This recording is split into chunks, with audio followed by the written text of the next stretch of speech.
Good Tuesday morning. It's the main event. I'm your humble host and tired of baseball, Stephen McCollum. And you know him as 17-year NFL veteran, three-time Super Bowl champion for your Dallas Cowboys. He was just telling me he once went to a 17-inning regular season ball game. Dale Hellister, everybody. I really appreciate the false enthusiasm there, Steve. You did your best, but that was a long. I kept going, you know what? I'll give it one more inning. The thing that made it, normally that stuff's boring to me. The longer it goes. Two things intrigued me. One, they were running out of pitchers, and I wanted to see how this was played in a world. Who was going to give up first was kind of what I was thinking. Right. And then two, I was kind of thinking, man, they're making some good plays out here. Base running, putting pressure on the defense making the plays. That's what made it exciting. It's just guys getting thrown out on plays, and it was just like, wow, this is kind of fun. Kind of fun to see. Now, tonight's game might be the worst game we've ever seen. They get a full night's sleep. They're still sleeping this morning. They played 2 games yesterday without an hour and a half in between them, which is what you do for doubleheaders. But boy, oh boy, I mean, the hit, and I'm going to forget names because I'm still kind of in a fog, but I thought it was going to be over about 5 innings sooner than that when the Dodger left-hander hit the ball out to the outfield and everybody's up on their feet and screaming. It's like, that's not even to the warning track. Yeah, the ball was knocked down. That's a home run any other day. But it just so happens at 9:30 at night, it's not. The air knocks it down from that side. So, it was a good game. It was an exciting game. At one point I went from Suns to the ball game, and I was like, I'm going to go back to the Suns again toward the end of the fourth quarter there. And then I watched the end of that, and then I went back to the bed. I was just like, dear God, I gave up on Monday Night Football like way early last night. Way early. Once the ball went off of Deebo Samuel's face mask and it was an interception, I was like, it's done. Let's go to something more exciting. We went to Zips, my nephew and I, and all of a sudden you're just kind of looking around. You're like, you got Suns, you got World Series, you got Monday Night Football. It's like, oh my gosh, this is like a sports bonanza. Yeah, it was. It's the sports eclipse is what they call it. Okay. Yesterday, all 4 leagues playing. And MLS is what they count now. So and Major League Soccer. 30 seconds. But the WNBA wasn't playing. So it's not. 30 seconds. It's every major sport was playing: basketball, NHL, hockey, and then football, of course. Baseball, and then football. I think it's only the third, if I remember correctly, 32nd time it's ever happened. In the history? Yeah, in the history. Yeah. It doesn't happen very often where all 4 leagues play on the same day. I saw it yesterday. I could probably find it again. But, something like that. I don't pay attention to that stuff. Like I said, thank God the football game was a drudge because otherwise, holy cow, what would you have done? My problem is I got to watch the Suns on that NBA TV subscription. So I don't have cable, so I can't be switching back and forth or picture in picture. It's like I got to have 2 separate. And where I was in the house yesterday, Dale, I didn't have multiple televisions. So I had my phone, my television. My Fox. Fox sucks so much that I have to stream the Fox app from my phone because it doesn't let me log in on my Apple TV. So I have to stream that from my phone, which means then I can't watch the NBA TV. It's just stupid. I hate everything about it. But I survived it, Dale. Enough about me here. It's tough to be. You have so many toys, huh? Life's weird for me, right? From that perspective. Bruce Cooper, of course, joins us today on Tuesday. Of course, we'll get his thoughts on ASU, Cardinals this weekend, his World Series thoughts, and the Suns start. We're all excited after Game 1, Dale. Now we're 0-3 with terrible defense. Terrible defense by your Phoenix Suns. Bad starts. And is Green going to come back and solve the starts to these games issues that the Suns have? I don't know. It's fascinating. I was thinking about this as I was driving in this morning. I took the over on the Suns last year. It was like 42 45 or something. They won 47 or 48 the season before. I took the over on the Diamondbacks. Wait, what was the Suns over you got? I think it was over 45. Not this year. No. Last year. Yeah. It was something like that. I'm It was still high thinking 40s. of last. Still hanging on to last year's. Sorry. And I was like, not this year. Where'd you find that number? and You that got wasn't screwed. Even, and that wasn't even close. Yep. Then the Diamondbacks come along. Mm-hmm. Brand new season, spending money, took the over. They were like at 82. They won 87 the year before. Yeah. They had. It was right about, and I was like, oh, they're better than they were last year. I agree. And then I took your beloved Arizona Cardinals on the over. 8.5. All they have to do is win 7 of their last however many games. They have to go on a run. And now you got the Suns again. I don't know what you're talking about. The Cardinals are pointing to no question they're going on that run. I don't know what you're watching. Well, I tell you what, if there's a game to come back on for Kyler Murray, it's this one. If your offense can't perform well against this Dallas defense, blow it up. Ooh. Fire coaches, blow up the team, 100%. Because I think, Dale, you and I can go out there and have a successful offensive outing against this Dallas Cowboys defense. Well, you got to wonder who's going to be lining up in the secondary for Dallas. I mean, me. Yeah, I know. I was joking last night that they're starting to go around starting to page over the intercom system. If you've ever pitched in any league whatsoever, including rec league softball, please report to the bullpen if you'd like an opportunity tonight. It was just it's they're just fun going to trot see. their starter out who pitched an entire game the night before. Yes, and scheduled to go in game 6. Yes. Okay. Now 3 days away. That's going to mess with you. Then on top, I don't understand why the Dodgers went with Kershaw for a third of an inning. Like, don't you tout him back out there again for the next inning at least? He doesn't have 4 batters in him. He brings some excitement to that game. I mean, the crowd gets jazzed up. Well, I mean, when you come in, wasn't the bases loaded in that moment? I know, it's funny. Like, everything, runs together. We watched 2 baseball games last night. If this thing goes 7, we're going to have an 8-game World Series, basically. It'll be interesting to see today. The thing I'm fascinated about today is not just the fielders are going to be dead tired, stuff like that effect. The Blue Jays starter is more fresh today than Ohtani is. Because normally when games go long like that, teams will send their starting pitcher. They'll be, hey, go back to the hotel, get a good night's relax, get a good night's rest so you're ready to go tomorrow. But are you sleeping? Like, if you're that starting pitcher for today, are you? Well, for the Blue able to sleep? Jays, yeah. I mean, it happens all the time. Yeah. I understand they. But you're away from the game. Even if you're not sleeping, you're away from the dugout, the hustle bustle, the energy of that. It's things to that effect. So they do that a lot. And obviously, you're not doing that with Ohtani because he's got, he's on base 9 times last night. Then he tweaked his ankle or whatever, running to second on that one time. Now he's coming back tonight and pitching on top of it. I'm fascinated to see how this works. This is either going to be the greatest outing we've ever seen in our lives, or we're all going to go, yep, that's what we thought would happen. It turns out he is human. That's what we're going to see tonight at 5 p.m. Tonight. Ohtani and Shane Bieber tonight. Be a good matchup. Shane Bieber. But I want to see how Ohtani how long he goes, how well he pitches, and those types of things. I just don't. Look, it's the World Series. I don't understand why you have low-rated umpires umpiring in the World Series. Of all the pitches thrown last night, of all the strikes, he called something like 42% of them correctly. What are we doing?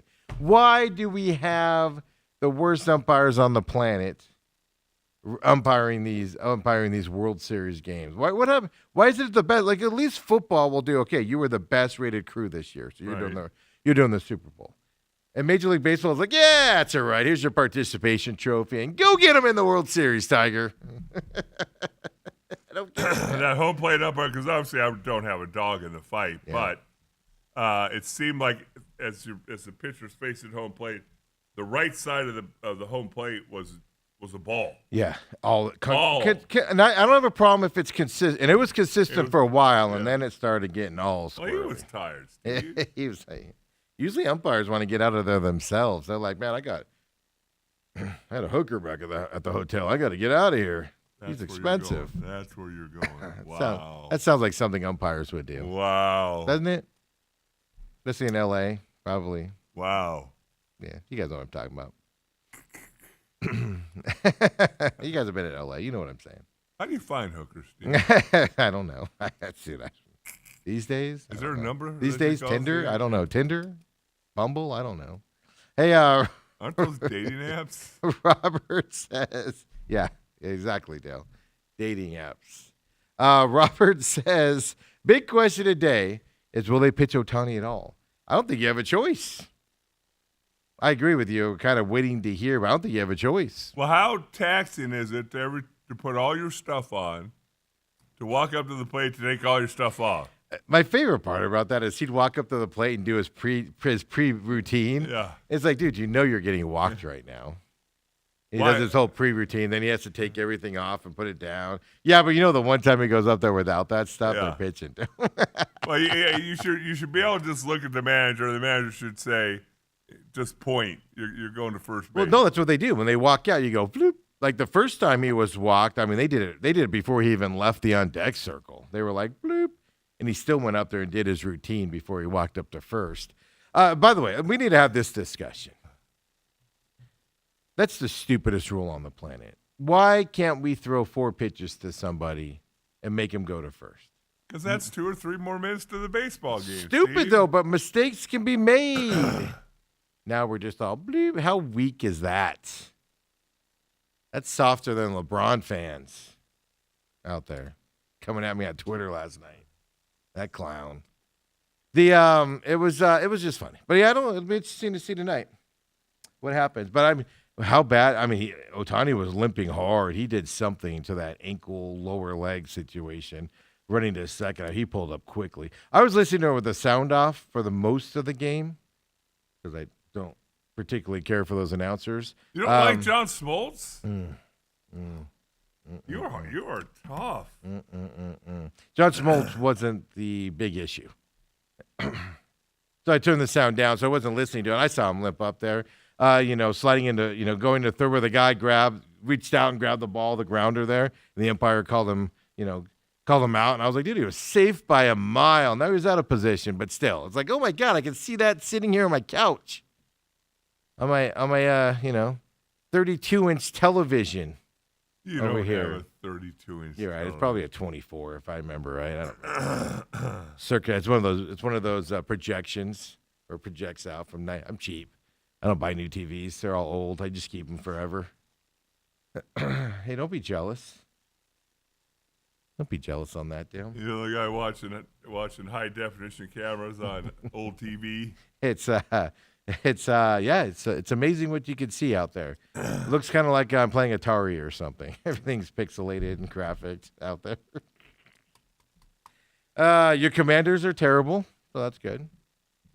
Yeah, I think Marcus Mariota, he's collected a paycheck for a lot of years. Yeah, his team let him down last night. I don't know, like Jaden Daniels not in the game, and all of a sudden people can't catch. All of a sudden, it's like what just happened there?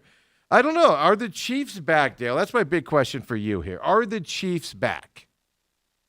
Not that they ever went away, but they had some struggles to begin the season. Yeah, but or are they just playing teams that they should beat? Haven't they done that a couple years now where Yes. people have written them off earlier in the season? Yes. Now you get Rice back. The only thing is, their schedule over the next 3 weeks or so, Yeah. it's kind of a gauntlet. I know they have Denver. I know they have Indianapolis. I know when the season started, you weren't thinking Indianapolis was going to be. Right. They go to Buffalo. Their schedules now, knowing what we know on this, their schedule's harder than we thought it was going into the season. Yeah. So it's interesting. I don't know on the Chiefs. I'm just not sold on. But yeah, getting Rashee Rice back obviously is a big deal. them. A big deal there as well. But I mean, they still went scoreless in that first quarter. Yeah. I mean, Broncos. The only team they've scored a lot on is your Cowboys. Other than that, they've scored like 9 points, I think. A game. I I think total 9 points the whole first half of the season. Deals. Yeah, here's who the Chiefs got. Actually, Bills are this week. At Bills. At Bills. Then at Broncos. Colts at home. At Cowboys. Okay, take that what you want there. That's the Thanksgiving game, I do believe. Isn't that the Thanksgiving game? That would have to be. And then, CBS Paramount Plus, 2:30 p.m. So that is Thanksgiving Day. Texans, Texans are terrible, but they'll come up and bite you if you're not ready for them, stuff like that. But then Chargers, then you got Titans, Broncos, Raiders is how they finish the season there. So this isn't an easy schedule for them at all. Right. Now, can they stay healthy and Travis Kelce stop trying to fight everybody and all that stuff is the bigger question. But Dale, I'm sitting there yesterday, and you sent me something for the show, and you said lineman's dream. Were you just like giggling? Like, were you at the Zips last night with your nephew watching the game and just giggling while you're watching it on your screen? Well, I think that came out earlier in the day, but my goodness gracious. The most I've ever knocked down is 2 guys. Not that you count. So we don't know what we're talking about. What game was this? I don't even remember what it was. Kobe, this is the lineman's dream video here. We'll go to in a second coming up here. What game was this? I can't remember. I think I sent it to you. I know. I think it was the Broncos game, actually. If I don't send it to you, then at that moment, then I'll forget about it. Broncos, Cowboys. It's circled and everything. This will make sense. Dale gets giddy. Wishes that this could happen to him. He dreams about this to this day. Here's what Dale Hellesay dreams about, folks. They go Boom. Harvey on the toss, and there goes Harvey. Boom. Harvey's got a first down. And Harvey's one looking more. for the end zone. Harvey takes it home. He could have gotten 2 or 3 more. Come hits on. He's that picking on cornerbacks and defensive backs. That linebacker he hit went back 5 yards. He tumbled over, and the linebacker got. Where's the ball? Where's the ball? He's like, where am I at? Yeah. Where am I at right now? Am I in Denver or am I in Dallas? That stuff's fun to watch, man. And people don't watch that. It's hard to see that on television. That's why I like going to games first. More than anything, because you can see that type of stuff happen in person when you're watching it. But no, that is fun. I'll give you that is a lot of fun to watch. Guys just out there, and I wish he was mic'd. I wish he was mic'd up and we could hear that, because he'd be like, "What are you doing? What are you doing, kid?" No, I'd probably say, "Hey, are you okay, buddy?" He's like, "Let me help you up. I want to make sure you stay in the game. I'd like to hit you again." I don't think I've ever asked you. Do you help the opposing team up? Never helped a guy out. No, yeah, right. That's what their teammates are for. 2 things I never did. Never helped a guy up, and I never pushed a guy over a pile. I always thought that was Bush League. And it was allowed back when you were around. Nowadays, no, what I'm saying is, you as you're in blocking a guy, Yeah. you can see the pile coming. Yeah. And you see so many idiots Yeah. try and bend him over the pile. Yeah. I mean, break an ankle, break Bend him over. bend a knee. Yeah. I never did that. So.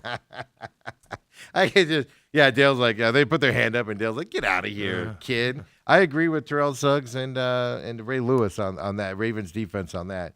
No, you got teammates to help you up. Oh, yeah. My job's to put you on the ground. Your job's to get helped up. And people go, "What about sportsmen?" Now, high school level, this is different. High school level, help the kid up. Do the right thing if you want to.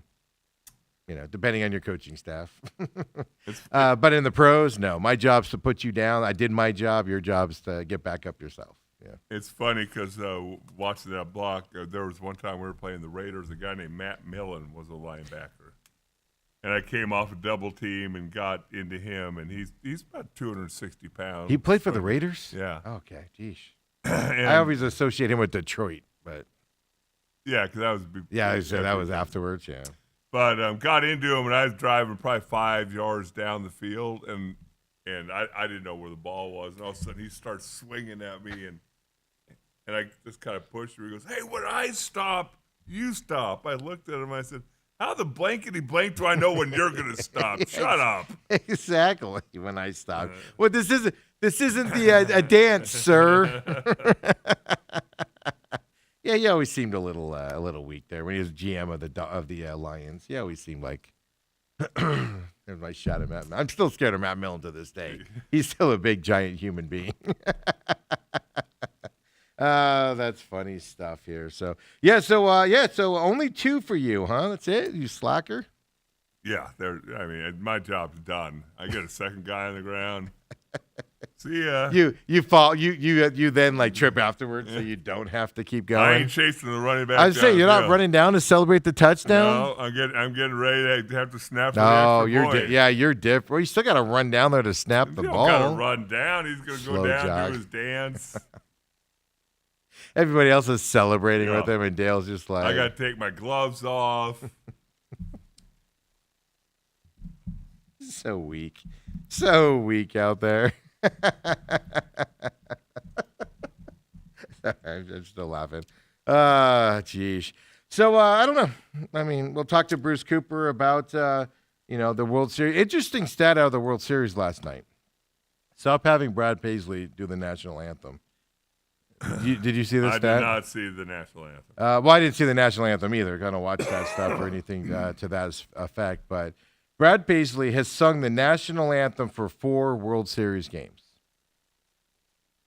The 2 18-inning games now, including last night, and then an 11-inning game and a 10-inning game. So the World Series Game 2 in 2017 went 11 innings. World Series Game 3 in 2018 was the last 18-inning games. World Series Game 1 in 2024 went 10 innings. And then last night, Game 3, 18 innings last night. Stop having the man sing the national anthem. I thought you were gonna say I can't stand country singers and No, he has one of the best songs ever. Me either. That's so great. That is interesting having that tied to you. Yeah, it's Like who goes back and finds that stuff? Major League Baseball is the one I saw. I saw other people post it as well, but I saw it at Major League Baseball. But yeah, that's fascinating how that happens. Like at some point, you just got to be like, what's with me and this happening at that point out there? It's gonna be interesting. I mean, forget about the starting pitching tonight, right? With Ohtani, I'm interested in how the bullpen's gonna do tonight, man. That's going to be fat. I mean, whose arms are blown out tonight? Like everybody last night just slept in a giant ice arm thing last night. Well, that guy for the Dodgers with the beard ended up throwing the most pitches he's ever thrown. Well, the last guy before Yamamoto goes out there, they're like, "Yeah, this guy hasn't pitched in a while, but here he is. Let's throw him out there."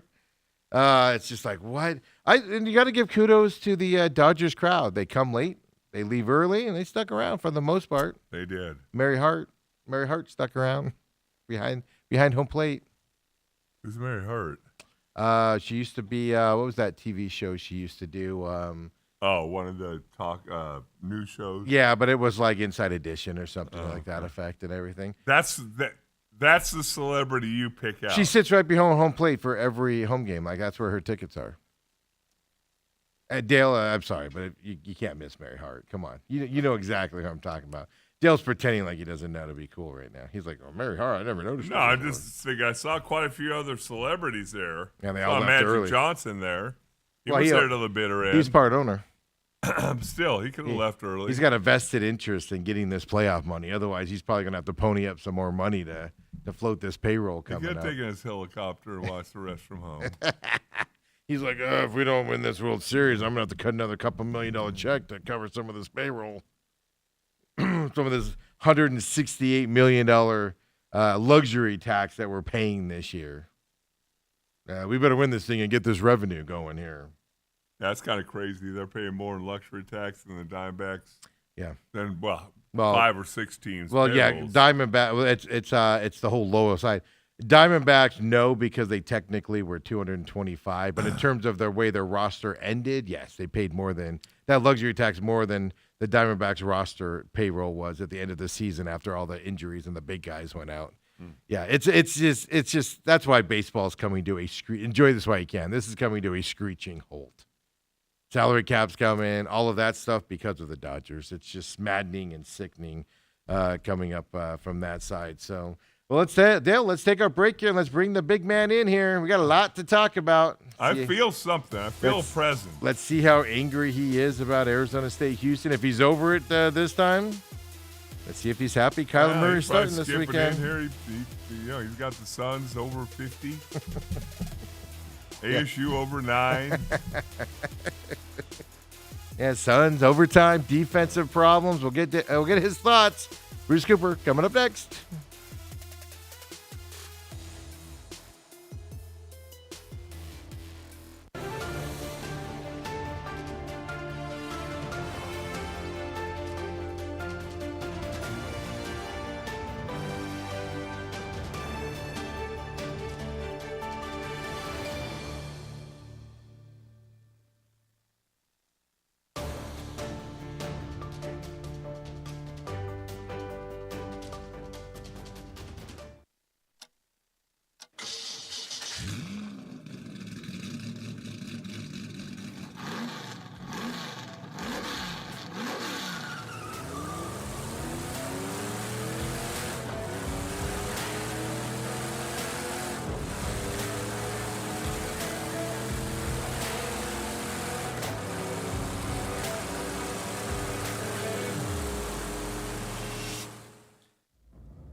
And we're back here in Tuesday's Mean. Bruce Cooper joins us wearing his D-back stuff today. Yeah, the one team that's out of season. I'm trying to forget Game 3 of the World Series last night because the Dodgers won, and so the Diamondbacks gear helped me do just that. Now, Coop, I gotta ask you a serious question. Did you make it through all 18 innings? You know what? I'll be honest. I'm a bigger NFL and NBA fan. I have 2 screens in my man cave. So one was on the Chiefs game with the Commanders, the other the Suns and the Jazz. And only after those games were over did I go to the World Series, and it was in the 8th inning when I clicked over 5-5. Yeah.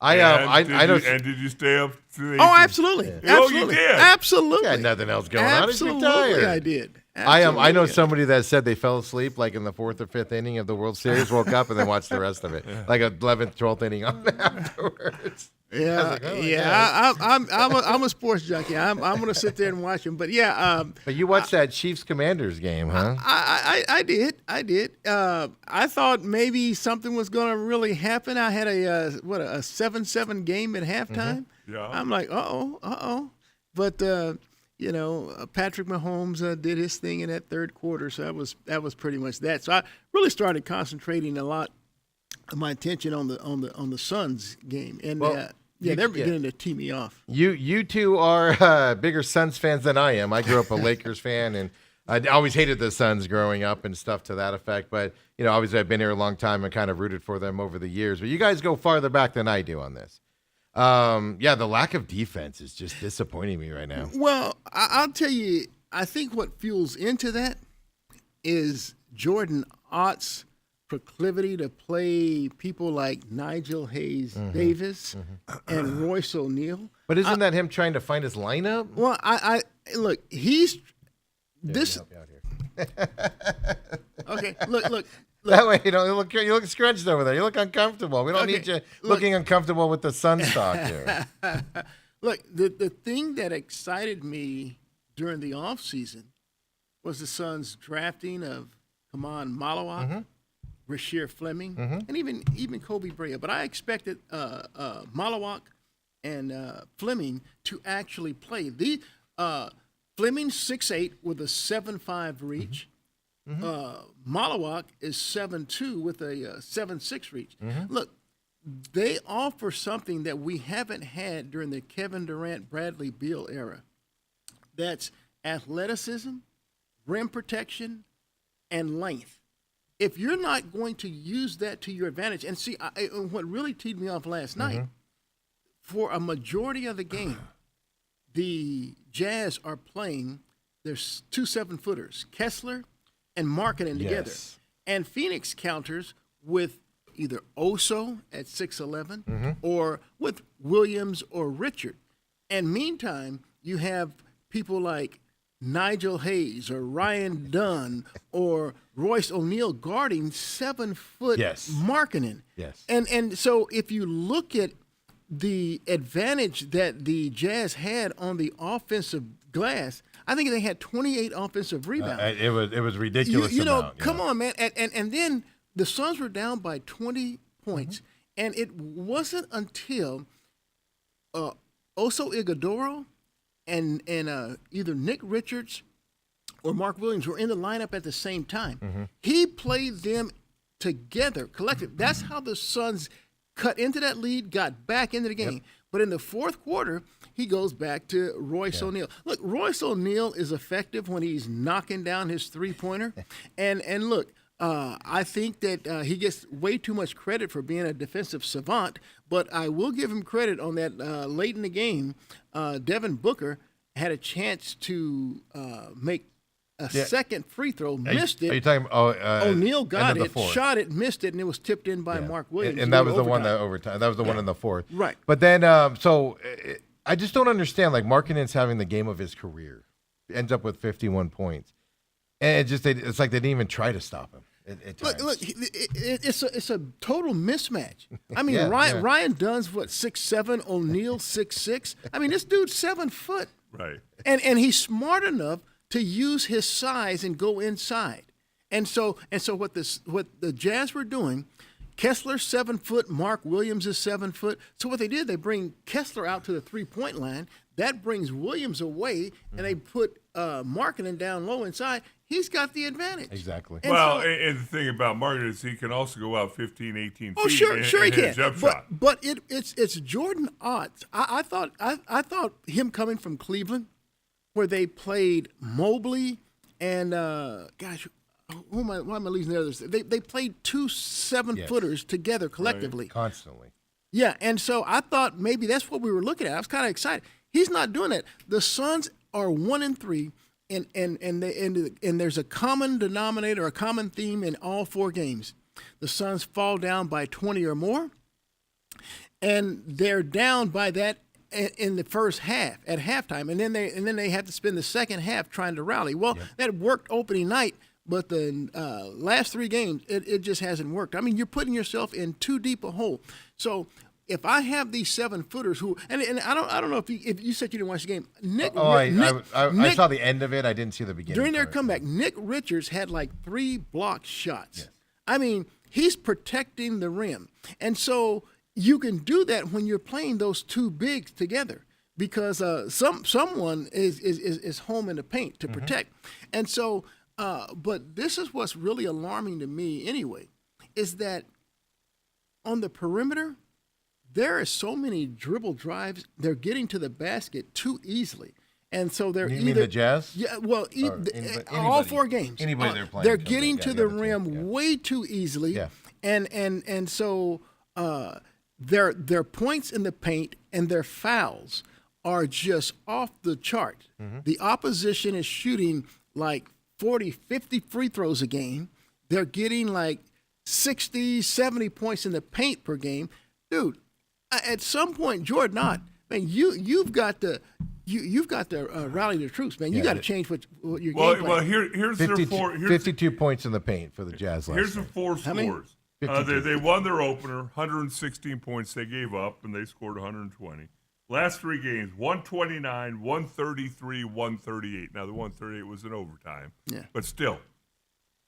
Yeah, it was 124, 124 at the end of regulation. So I get you. That's a lot of points. It is, and I'm telling you, they are getting to the paint way too. How many free throws are they attempting? Because the free throws are just Jazz had 36 last night. 36 attempted. Attempted. They were 34 of 36. Well, and the Suns attempted 31. Yeah. But no, they're getting in the line longer. But that's what I wanted to bring up with you here is I think it's the starting lineup that he's throwing out there that's putting up behind early. Absolutely. And I get it. You don't have Green right now. And I don't know how that's going to change, but the starting lineup he's putting out there is getting dominated early.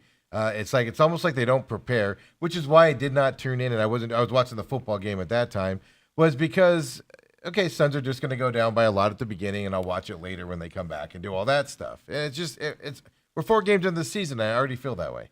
Yeah, The- see, The one thing I got to bring up real quick before it slips my mind. I gave up on this BS arm reach or wingspan. You know what I gave up on it, Coop? When they told me Oliver Miller was going to be an All-NBA guy, got these 6'7", but he got a 9-foot wingspan. Don't disparage. They went to the those finals, leftovers. dude. And Yeah, that- no. because of Oliver Miller? well, Oliver had a couple of game-saving games. Look, Oliver was 6'9" with like that 7-foot reach. But look, he served a purpose, but he didn't really have the height that you're looking for to go with that. But Malawak, Richards, and Williams, they all have the size. They're 7 foot with this reach, and then you got a 6'8" Rasheer Fleming. Look, I'm looking for the Suns to showcase this athleticism. Look, sometimes when you get beat, you have the reach or the length to compensate. And so, to Steve's point about the Suns starting lineup, look, I don't like starting Ryan Dunn and Grayson Brooks Allen? Oh, Brooks, together. okay. I mean, they're not quite the same dude because Brooks is a better shooter. But I mean, Well, last night they're- Brooks didn't play, obviously. So, well, yeah, he didn't play last night. But Injured. I that along with, and I know that starting Grayson Allen at the point is only temporary. Yeah. But it's just an odd lineup. I'd rather start Colin Gillespie if over Grayson Allen and let them come off the bench. But I want to play those young kids now. I mean, I don't look at this as a championship season for the Suns. I mean, they may be lucky to make the playoffs. I have them in the play-in tournament, but give the kids, don't let this be a lost season. Give the kids that development time right now. I mean, look, I can't wait till the trading deadline gets here because I'm ready to ship off Royce O'Neal. And if anyone wants Nigel Davis-Hayes, I'll give them him. That's what I'm getting. Nigel Hayes-Davis plays 3 minutes. You mean to tell me Fleming or Malowich can get in there for those 3 or 5 minutes? Absolutely. I like, mean, what are we doing right now? Well, what I noticed is that Nigel Davis-Hayes, for the first time last night, is losing minutes to Isaiah Livers. Yes. And so, how many minutes did Livers play? 21. Okay, so there you have it. I was shocked that he was in there as much when I was watching. I was like, why is he still in there? Yeah, I tell you what, he's certainly more active than what Nigel Davis-Hayes is. But I mean, like you said that, like Grayson Allen, Ryan Dunn in the starting line. Oso, for some reason, I like Oso a lot, but he's struggling at the start of games. As the starter from that side, and just mix it up a little bit. It's obviously not working. I always say when things go sideways, change something. Just change something. Well, you traded 2 first-round picks for Mark Williams. Clearly, I mean, I think last night, what was his number? I think he had 22 points. 31 minutes. 25 points. 25 points. and 11. 11 Okay, rebounds. all right. Yeah. So Plus 13. he's your starting center. Now, granted, I understand that he did not play any of the preseasons, and so you're trying to build him up to that point. All right, but that time has come now. I mean, the Suns are back home after a 3-game roadie. They have Memphis Grizzlies on Wednesday. I fully expect to see Mark Williams in that starting lineup, and I don't want to see Brooks and Dunn together. I don't even mind. I wouldn't mind seeing Oso as a 4.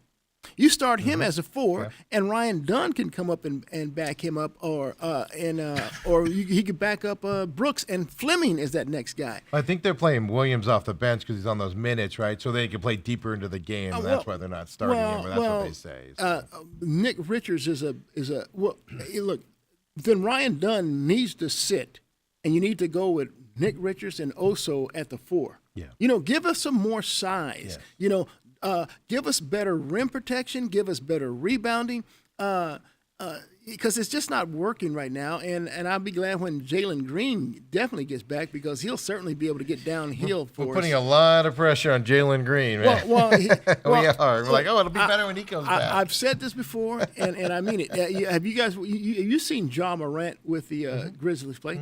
The guy is terrific at beating his man off the middle and getting to the paint. That's Jalen Green. He may not be as electrifying and It's as end of the dynamic. game. It's but the end he- of the game where yeah, Green struggles. But he can do those same things. He can put pressure on the other defense, opposing defense, because he can get to the paint just off of his pure skill set, his athleticism, his burst, his quickness, his explosiveness. I need something to make me not give up on the Suns, Coop. Play those young kids. Yeah, I mean, Change that lineup. Yeah. And I'm sorry, I love him to death. He reminds me of a guy named Dale Hellestrate stayed in the league for 17 years. Colin Gillespie. Oh, I like Colin. Yeah, so do I. But he can't be your third highest scorer in a game. Why not? I think he's one of the best shooters on that team. Hey, yes, and he can't be your third best shooter on the team. Well, let's put it to you like this. We had a point guard named Stevie Nash that wasn't too bad of a shooter either, right? We're bringing us Steve I'm not trying to compare Colin to Stevie because that would be that's blasphemy. But Yes. I'm telling you, it's the same argument. I mean, he's one of your top shooters. He was your point guard. Yeah.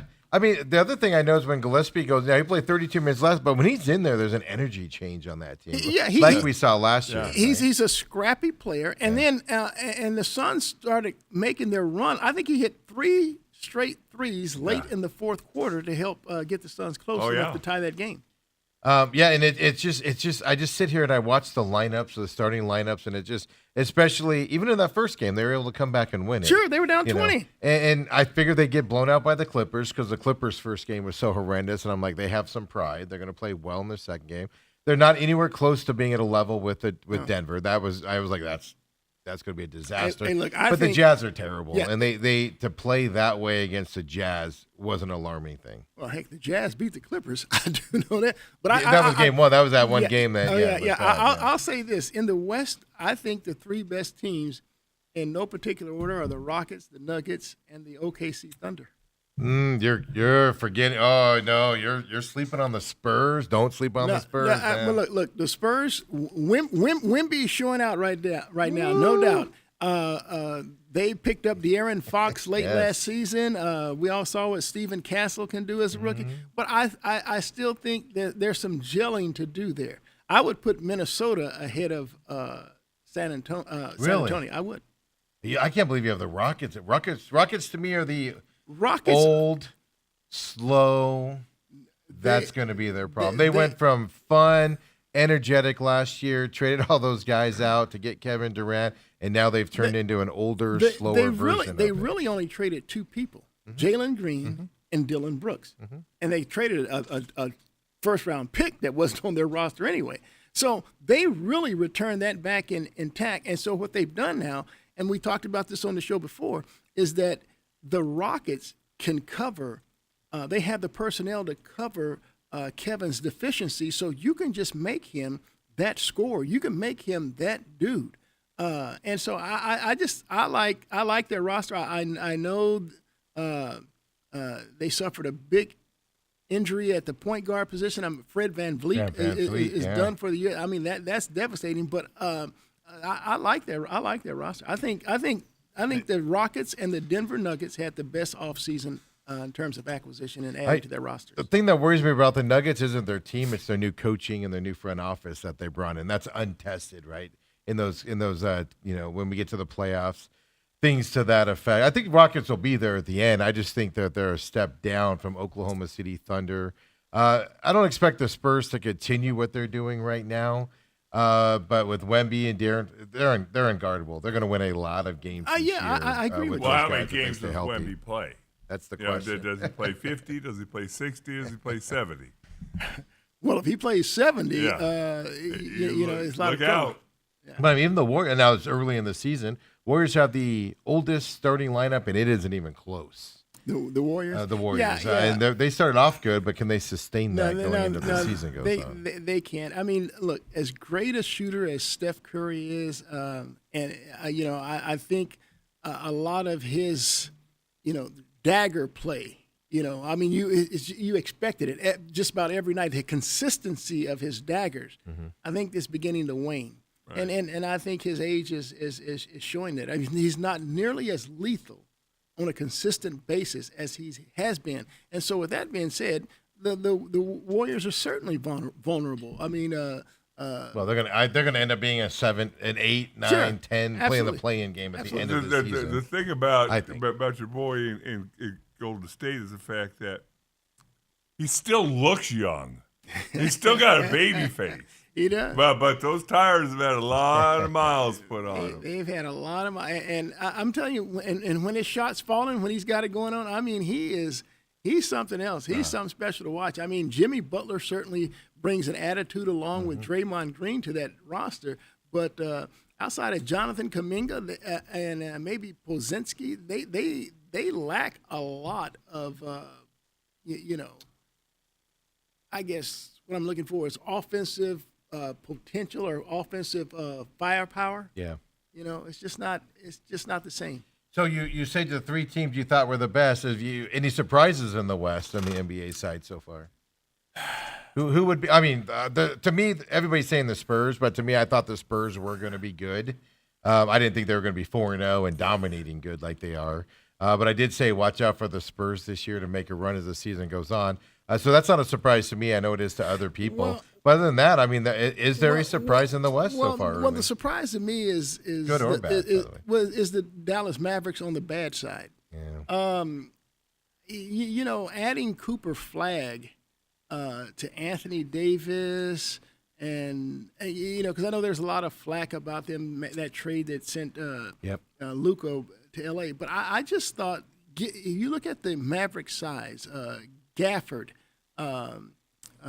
Lively, and you have Cooper Flagg too. I mean, that's a very big front line there, and so now you look in your backcourt, and look, I know that Klay Thompson isn't what he used to be. I mean, the injuries have certainly caught up with him, but Dallas was a loaded team. They were in the finals 2 years ago. They have basically the same roster, save Luka Doncic, but they have added more defense in a guy like Anthony Davis, and that's what they were looking for. They were looking for more defense because they said Luka didn't want to play that, and so it was really. I think Luka took that to heart. Did you see this dude? How he cut his body up? Yeah. Did you also see he's injured right now? I didn't see. Finger and what? A hamstring and a finger or something? Okay, like but there's that? a reason why I looked in the box score and I saw that Austin Reed had 51 the other night. Yeah, Luka's hurt already. Oh, geez. Hey, and remember, Dallas, Kyrie Irving is supposed to come back around Christmas. Yeah. He's Hey, look, important. and that's why I'm saying they were in the finals 2 years ago, and look, Kyrie Irving is a special talent, and You just never know how a guy's going to come back, especially that first season. that's a very good point. So All the way through my career, it's interesting because guys who had ACL surgery, they come back the following season. They wouldn't necessarily be them. They're kind of feeling their way through and don't trust it. And it's the season after that you see them get back to their normal self. So it'll be interesting to see how Kyrie comes back. yeah. I see him with his mentality. That's what you got to worry about. He thinks differently than everybody else. He relies on his quickness anyway to. It's a big part of his game to make him flourish. So that could certainly be compromised. Right. We'll have to see. You're right. So you're high on the Timberwolves, huh? I think the Timberwolves are a top 5. I have them at 5. Yeah. But the Spurs would be 6 for me. Oh, right behind them. Okay. Yeah, the Spurs would be 6. Just the Timberwolves defense is what gets them to where they. And then Anthony Edwards hamstring, so who knows how long he's going to be out. Yeah, I saw that it's going to be at least a couple of weeks with him. So but hamstrings linger. It really. And I said, man, hopefully the Suns have the Timberwolves on their schedule early. I think they do. I think they have them come up in a couple games actually. Yeah, because Anthony, the Suns can't handle Anthony. But I tell you what excites me is Dylan Brooks. Dylan Brooks knows how to get in any offensive talent's head. Yeah. He really does. Well, by the way, what was wrong with him last night? I think it was more of a management. I think he tweaked something. I don't remember what it was. I was listening to the pregame and I heard it. Yeah. Okay. But I didn't hear anything. The thing I like about groin is what it was. Yeah. So one thing I liked about Dylan Brooks was I think it was either the Clippers or Denver game. Might have been Clippers game, but Dylan Brooks, they were interviewing him at the locker after the loss, and they asked him, what's it like playing with Booker and all that. And he said Booker needs to be more selfish, especially late in the game. He said that? Yeah, Brooks said it right at the Wow. locker. And then that's a leader that's going to speak his mind and say, hey, this is what we need on this team. We need Booker to shoot those balls. And even last night in overtime, Booker passed up a shot that he probably should have taken. So if you have that voice in the locker room, you have that guy that's respected in the locker room saying that stuff publicly, I think that's a good sign for the Suns in terms of the leadership side. Now, Booker's got to listen, and we'll see how that goes. But, I do like that about him a lot. And then just the in everybody's face kind of a thing is kind of great, to watch as well. I like everything about Dylan Brooks. I like him bringing that attitude, and when you watch people like Anthony Edwards and Luka Doncic just have their way with the Suns in years past, Dylan Brooks he's not going to put up with that. Yeah. He really not. He'll get in their head. I mean, he really will. He's going to talk trash and he's going to get physical with them. He's going to make plays. He's going to upset them, and so I like that. I'm looking up here to see what Luka's injury is here because, like I said, I know it was a finger, and I want to say it was his leg as well. So I don't know how long he'll be out there. But yeah, Austin Reeves, man, it's just. I think Reeves had a 50 and a 40-point game in the last two games. But I mean, Lakers. I don't have any high expectations for them other than like an 8 or 7 seed because of the team around Luka, and Luka's not going to be able to carry him all season long. No matter how ripped he is out there. In the East, other than the Chicago Bulls and 76ers being 3-0, those are both surprises. Any surprises in the East? Well, I'll tell you. Did you ever watch E.J. Volkin play at Baylor? Not a ton. I didn't watch a lot of Baylor, but I've seen him play most of the time. Yeah. I watched him against U of A, and I watched him against ASU, obviously. Yeah. And I'm telling you, this kid, he acts absolutely and he was a true freshman, keep in mind. Mm-hmm. As a true freshman, this guy, he was their go-to guy at the end, and he was almost unstoppable. And so and I didn't really expect to see him doing with the Sixers what he's doing, but him and Tyrese Maxey together, they have been just absolutely, I mean, the best 1-2 guard combination in the NBA thus far in the season. I didn't expect that. But, I mean, that's a nice pickup for the 76ers. They don't have to be so Joel Embiid reliant. Yeah, I mean, even the Charlotte Hornets are 2-1. They've looked well this year, which is shocking. What? I didn't know that. Early. Yeah, I know. It's like, what? I haven't watched their games. I've seen the highlights. I'm like, why are we showing highlights of the Hornets? Oh, they're actually doing nice things so far. The team I've been paying attention to all year, and I said it before, the Atlanta Hawks. Yeah. Watch the Hawks, not because they're going to be good. Actually, yeah, this might be the season Young gets traded. They picked up Kristaps Porzingis, didn't they? Yeah. But I mean, I'm saying if they aren't good, just pay attention to that as the season goes on, because that could disrupt major teams if he gets traded this year. Because I don't know how much longer they can hang on with just the underperforming there by the Hawks. Well, I thought they had a pretty good in the East. I thought they had we already talked about it, the teams I thought improved themselves the most in the West. Mm-hmm. I think Atlanta took advantage of the Celtics purge. I mean, yes, they did. A number of teams did, but I like adding Porzingis to their roster. Yeah, I just don't know with them doing all this stuff, and if they do, and they're 1-3, Atlanta has not looked good to start. They're 1-3. Yeah, they're 1-3.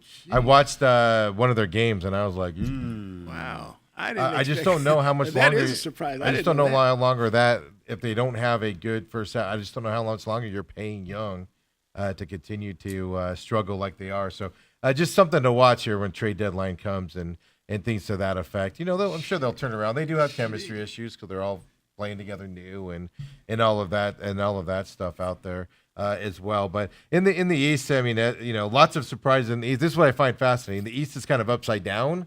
And the West is kind of what we thought. Some teams are surprising, like the Spurs 4-0. Well, But the East is I just have the opposite. Knicks. I have the Knicks as one of the better teams in the East. Tell me what their record is. I haven't paid attention to that. It's actually good. Let me Okay. have to think here. I think it's 2-1. It is Okay. 2-1. Yeah. Yeah. The Knicks are going to be good in the regular season. That's not the problem, Bruce. Well, It's when the playoffs show well, up. let's put it to you like this. Let's put it to you like this. I think it's going to either be the Knicks or the Cavaliers out of the East. Yeah, I agree with you on that. Cavaliers are they're going to be good. Yeah, I don't think the Celtics or the Sixers. Well, I think the Sixers has been an early surprise, but we'll have to see what VJ continues to do with it. But the Sixers have some other issues there. I don't know if you can hold it throughout the whole season. You know, it starts are one thing compared to the West. I mean, but even the Miami Heat are 2-1 to start the season, and they're going to be terrible coming into the year. Yeah. So at beginning of the year stuff, is what we're kind of dealing with. Obviously, Pacers, Celtics, but Magics are 1-3. They're a nice young, hard The fight Magic are team. 1-3. Yeah, Magic started off terribly. Magic is a top 4 team in the East, I know. in my And mind. They started off terribly. A young, energetic, dominant team, and they just struggled here to start the season. Yeah, they're worse than the Washington Wizards. Wagner's bet, right? Yeah, I believe so. Okay.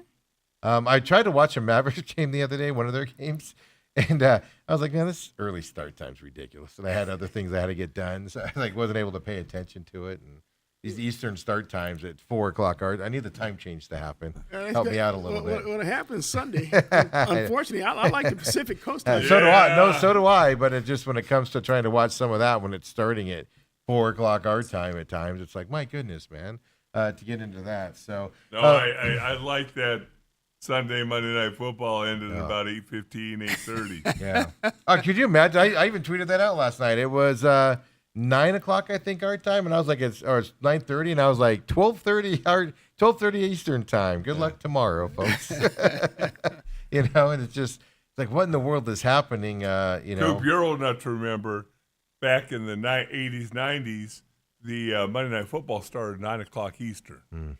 Yeah. And almost all our games and Monday night games in Dallas were Washington, Philly, or New York. Yeah, you're and right. I'm playing at 38, 39, 40. We're coming to the locker room at 10:45. 10:45. I'm looking at that clock on the wall at 10. We got another half of football. I'm in bed by now. Why would they have the clocks even in there? Take all the clocks down. No, you just need to know when you're going out to the field and all I that know, stuff. I know, But yeah. my When goodness. I was before and I traveled a lot, I'd be like I remember one time it was when Drew Brees was having one of those great years with the Saints and they were like dominant, and that was one of those years where they got screwed by the NFL, with those calls. But I remember there was a Monday Night Football game, and I was like, I got to watch this game. This is going to be an exciting game. And I'm back. I made it to like halfway through the second quarter. It was just passed out. I was like, how do you guys do this all the time, man? I'm not a fan of that. I'm not a fan of that. But I tell you what, working in TV for 34 years, I learned to appreciate the time zones. I mean, Right. it worked great for me.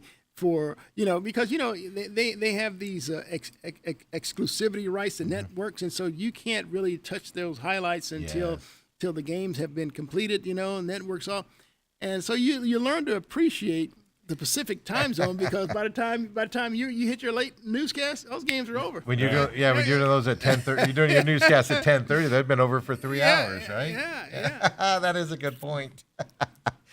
Something you don't know unless you're in that perspective. So when we come back, we'll keep it rolling. We got, of course, ASU talk. Cardinals get back on the field this week as well. We'll talk a little World Series with you too. A little bit more specific here with today's. What your expectation is today after that 18-inning outing yesterday as well. So come on back, folks. Bruce Cooper joins us on Tuesday.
And we're back here, second hour main event Tuesday. I'm, of course, your humble host, Stephen McCollum, and 17-year NFL veteran Dale Hellestray gets his own little screen here, Bruce. And then, of course, Bruce Cooper joins us on Tuesdays as well. And, we're just talking off air there about the World Series game last night and the decisions made, et cetera. And I'm looking forward to tonight. One, when was the last time you saw, a lot of times I was saying earlier in the show, teams will send the starting pitcher of the next day home in games like that or to their hotel to relax, get away from it, do their night before they pitch the next day. You can't do that with Ohtani when he's on base 9 times. You can't. But I was listening to his interview on the field through an interpreter. He says, "I just want to go home and go to bed, so I'd be ready for tomorrow," which was actually later on that day. Well, I guess the game ended about 11:30. It was around midnight. It was before midnight, but but by the time they shower, do their press stuff, and get out of there, they weren't getting home till 2 in the morning. Yeah. And then LA traffic, the usual. Yeah, look. Ohtani clearly is one of one. I mean, we've never seen anyone quite like him. I know a guy like Dale, who was in the Babe Ruth era, he could probably tell you about Babe Ruth being able to hit home runs and pitch as well. But look, Ohtani's special. A longtime listener was hitting me up yesterday, and he was saying things like, and I respect it, but he was saying, he's not even the best hitter on the team, right? Freddie Freeman's a better hitter. Freddie Freeman's a better defensive player, and then he was saying, and I even said, like, Yamamoto to me is a better pitcher than Ohtani right now. Ohtani's coming off the Tommy John surgery and that stuff. But I kept trying to make the point to him, okay, but Freddie Freeman can't pitch. Yeah, and Yamamoto can't hit. Where's all this haterade? I mean, look, I watched this dude hit over 50 home runs and steal 50 bases. I think that was last year. What, was it 50-50 or 60-60? I couldn't remember. I think it was at least 50-50. It was definitely 50-50. Yeah. Yeah, at least as Dale said. I might be making it up. And so then you had to shut him down because he had some arm issues in terms of pitching. And what we've seen from this guy in the postseason, I mean, he's been spectacular. I mean, the one game that he had where he threw, I believe it was 6 or 7 shutout innings with 10 strikeouts, in addition to the 3 home runs. Are you freaking kidding me? I mean, look, whoever wants to hate on Ohtani and try to look, I'm not knocking Freddie Freeman at all. Freddie Freeman's a terrific player, but Freddie Freeman, he is no Shohei Ohtani. No. And I just kept trying to express to him, like, yeah, Freddie Freeman's great. There's no doubt about it. Future Hall of Famer. Absolutely. No doubt about it. But can't do what Ohtani. He's not doing what Ohtani's doing right now. In the biggest stage on the planet, on top of it. Nothing bothers him. He just goes up there and hits home runs in the biggest moments, and then he goes out there and turns around and pitches in the biggest moments. Yeah. And it's just like, there's a lot of hate toward Ohtani. There always has been. I don't understand it either. I mean, if I was going to hate the guy, I'd hate him because I'm an Angels fan. And, he left our team. They couldn't win with him, and I blame a lot of that on other stuff. And then he left us to go to the hated Dodgers, And even I'm like, man, this guy's special.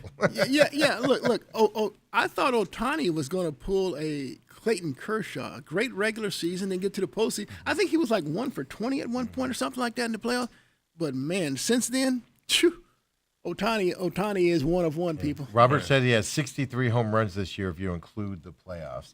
But multiple home runs in playoff games, like last night. I mean, it's the ultimate respect, like you were saying. You compared it kind of to Barry Bonds when he was walked here, bases loaded, to walk in a run instead of pitching to him. 9 times on base last night, and they didn't pitch to him after, the 8th inning? Yeah, 9 at-bats, he's on base 9 times. Yeah. I mean, that my only complaint last night, Coop, was that the Blue Jays should have not said, don't put all your stuff on. It takes him 5 minutes to put all his pads on and all that, only to walk up to the plate and take everything off. And they actually duped him one time. They actually pitched to him, but there wasn't a pitch near the strike zone. So. Yeah, it's just an amazing thing. So tonight, then Ohtani tweaked something in his leg running to second on that one. And it was like, how's that feeling today when he's coming out? Because obviously, and it was on, if I remember correctly, it was on his left leg, which is his, plant leg when he moves, forward, it's his landing leg. Well, yeah. And I'll tell you something too, just since you're on the injury deal. I think the Springer injury, we don't know. I don't really know the depth of it or anything like that. But let me tell you something. Springer has a history of late game heroics in the postseason, and to not have him available because maybe the Blue Jays ended the game before that Freeman blast in the 18th if Springer is available, and so Right side discomfort, MRI is all that's being reported right now. And of course, he left last night's game early. Yeah. And you're right. It would have That been a hurt different him. game if Yeah. he would have been in there. Yeah. Absolutely. But the other side on that, I wasn't going to bring it up, but yeah, I forgot. That's how long this game was. Dodgers fans celebrated him getting hurt and leaving that game. Oh, did they Yeah, really? They were cheering. Look, Springer's been a thorn in their side. And no Oh, pun intended, hey, but look. I get it. But, Yeah, but look, to boo, he- to cheer a guy going out of the game for injuries, kind of. look, he has a history of that in the postseason when he was with the Astros. I mean, how many big game hits can this guy produce? It's in the postseason. It's unbelievable. I'm just looking here. There's nothing as of 9 hours ago on it. We'll hear something, obviously, as the day goes on. But if you're getting an MRI because of a right side, that's not a good sign. Not a good sign for tonight's game. Is that an oblique issue? That's what I would say it would be. Something to that effect. Muscle issue right there. Well, he said side issue, so it's either oblique or love handle. I think probably oblique. Sure. Well, George Springer does not have love handles. I can tell you that right now. Yeah, what was that? It was the seventh inning is when he went down. That's what's funny. Is like he left early in the game. Yeah. It's like Seventh. seventh inning. So I mean, this is. I thought if the Blue Jays could win last night, mark him down as World Series champion. Yeah. Look. Tonight, now I'm not too sure. Again, look, and this is what really amazes me about the Blue Jays. They kind of remind me again of the 23 Diamondbacks because outside of Vlad Guerrero and of course Springer, now that he's hurt, they don't really have those household names. And so yet there they are going pitch for pitch, out for out, inning for inning with the throws they were making. talent laden Dodgers. Look, let me tell you something. I was watching the game, and every time the Dodgers sent someone up to the plate, unless they got to their – and even Edman has that history of doing things. I'm like, man, you just fear that they're going to do something to Dodgers because they just have a lineup that just loaded. And I think if baseball really wants to, get back into being America's game, look, I'm not. I have never really been a salary cap guy, but I'm a salary cap guy. Baseball needs that. I mean, there is pretty much no parity in baseball. So. Well, I mean, let's not mistake it. Blue Jays have one of the highest payrolls in baseball, even though they don't have the star names like the stop Dodgers. it. They do. Yes, they do. Who are they paying? Okay, yeah, that's what they do.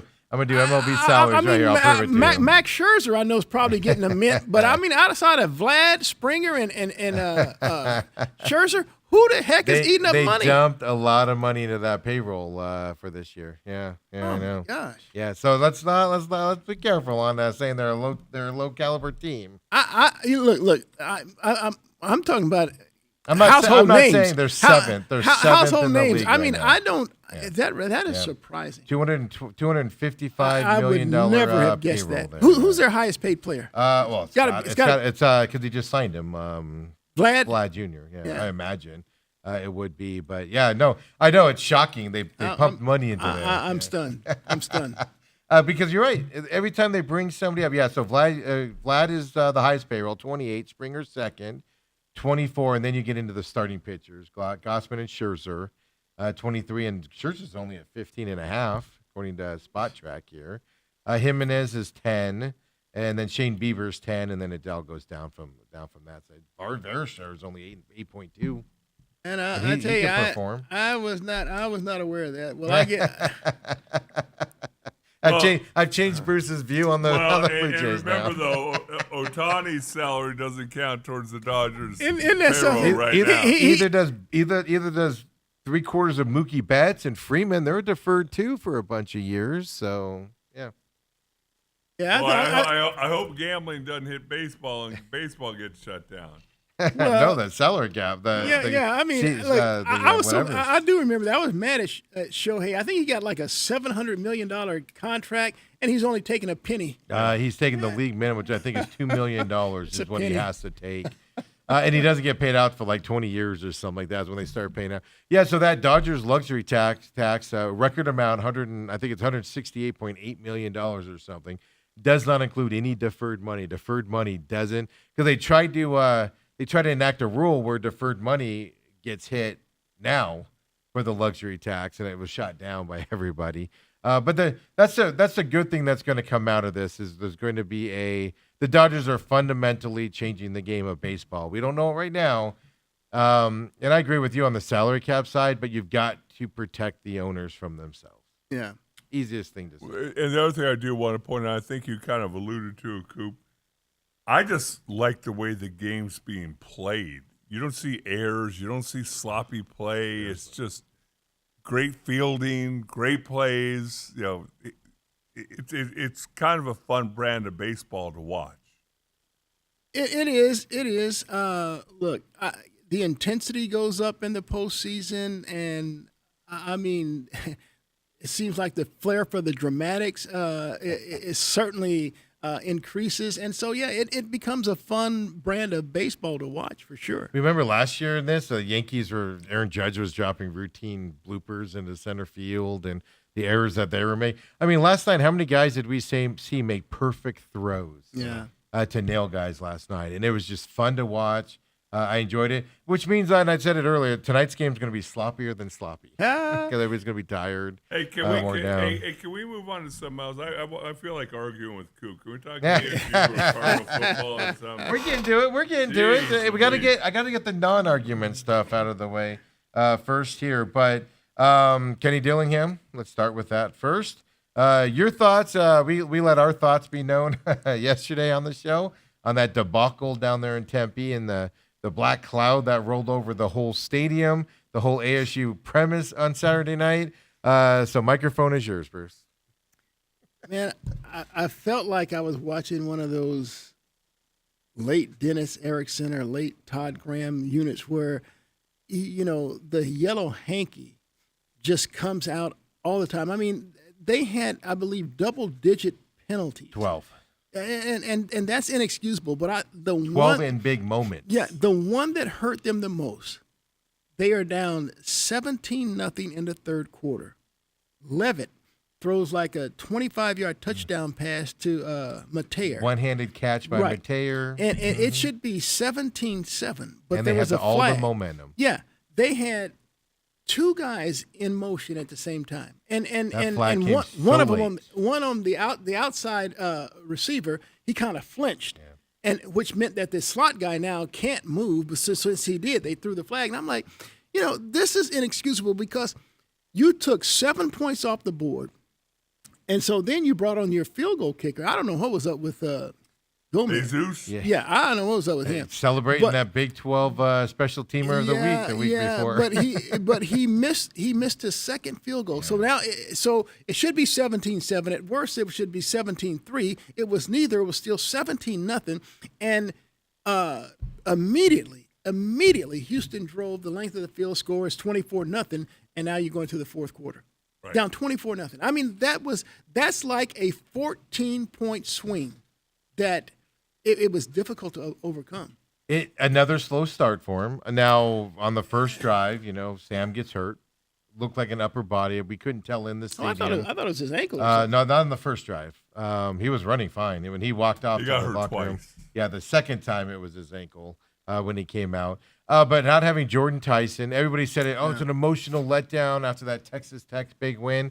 No, they started the way they've always started, just terribly going into that game, and they cannot solve it. It's the same thing that we're seeing with the Phoenix Suns, and I know it's only 4 games for the Suns, but it's the same thing. They just get out to these incredibly slow starts. Now, granted, we've watched 2 great comebacks from slow starts. I mean, the win over Texas Tech, the win over TCU. I mean, those were great fourth quarter rallies. Look. They had 16 points. They had the ball back with a chance with about 2 minutes left in the game to go down and score and get a 2-point conversion and tie the game and sit. But again, you're asking a lot, and now they're having to do it without Sam Levitt. And so And they're now McLean stepped up. McLean basically stepped up like Jordan Tyson. I was like, you can't duplicate Jordan Tyson with one guy. Well, they basically did. McLean stepped up at that level. But I'll tell you a guy that I said that that they weren't running up to was Jalen Moss. He had a couple passes. Huh? He had a couple catches. Yeah, but that's what I'm saying. I said I'm like, feed him more. I Feed him more actually put out on Twitter. I said, was that a Moss sighting? Yeah. Look, it really was. Look, Jaron Hamilton. Excuse me. There was a pass that went. I don't know what he was looking at. He could have caught it in the end zone for a touchdown. He didn't do that. He had another one of those bombs that he actually caught, but the defensive player made a really nice play to strip him. Defensive guy gets paid too in that situation. Yeah. So, but I think Malik was 7 for 159. 159. Yeah. Look, I just don't expect Jeff Sims to be wildly accurate. Here's the question that I took away. I was thinking about it some more last night. I brought it up yesterday to Dale. You came back in that Mississippi State game in the second half because you came out and you ran the football.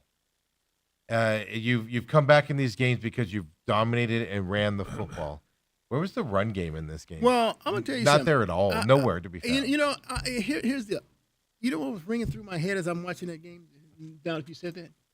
That man right there. He's always talking about the offensive line play and the lack of a running game. The fact that he brings up the offensive line, I find myself staring at these offensive linemen getting beat every game now because of this guy. Yeah, absolutely. And I was doing this. I was doing the same. I'm doing the same thing. And so I'm asking myself, God, is losing Ben Coleman really? They were bad.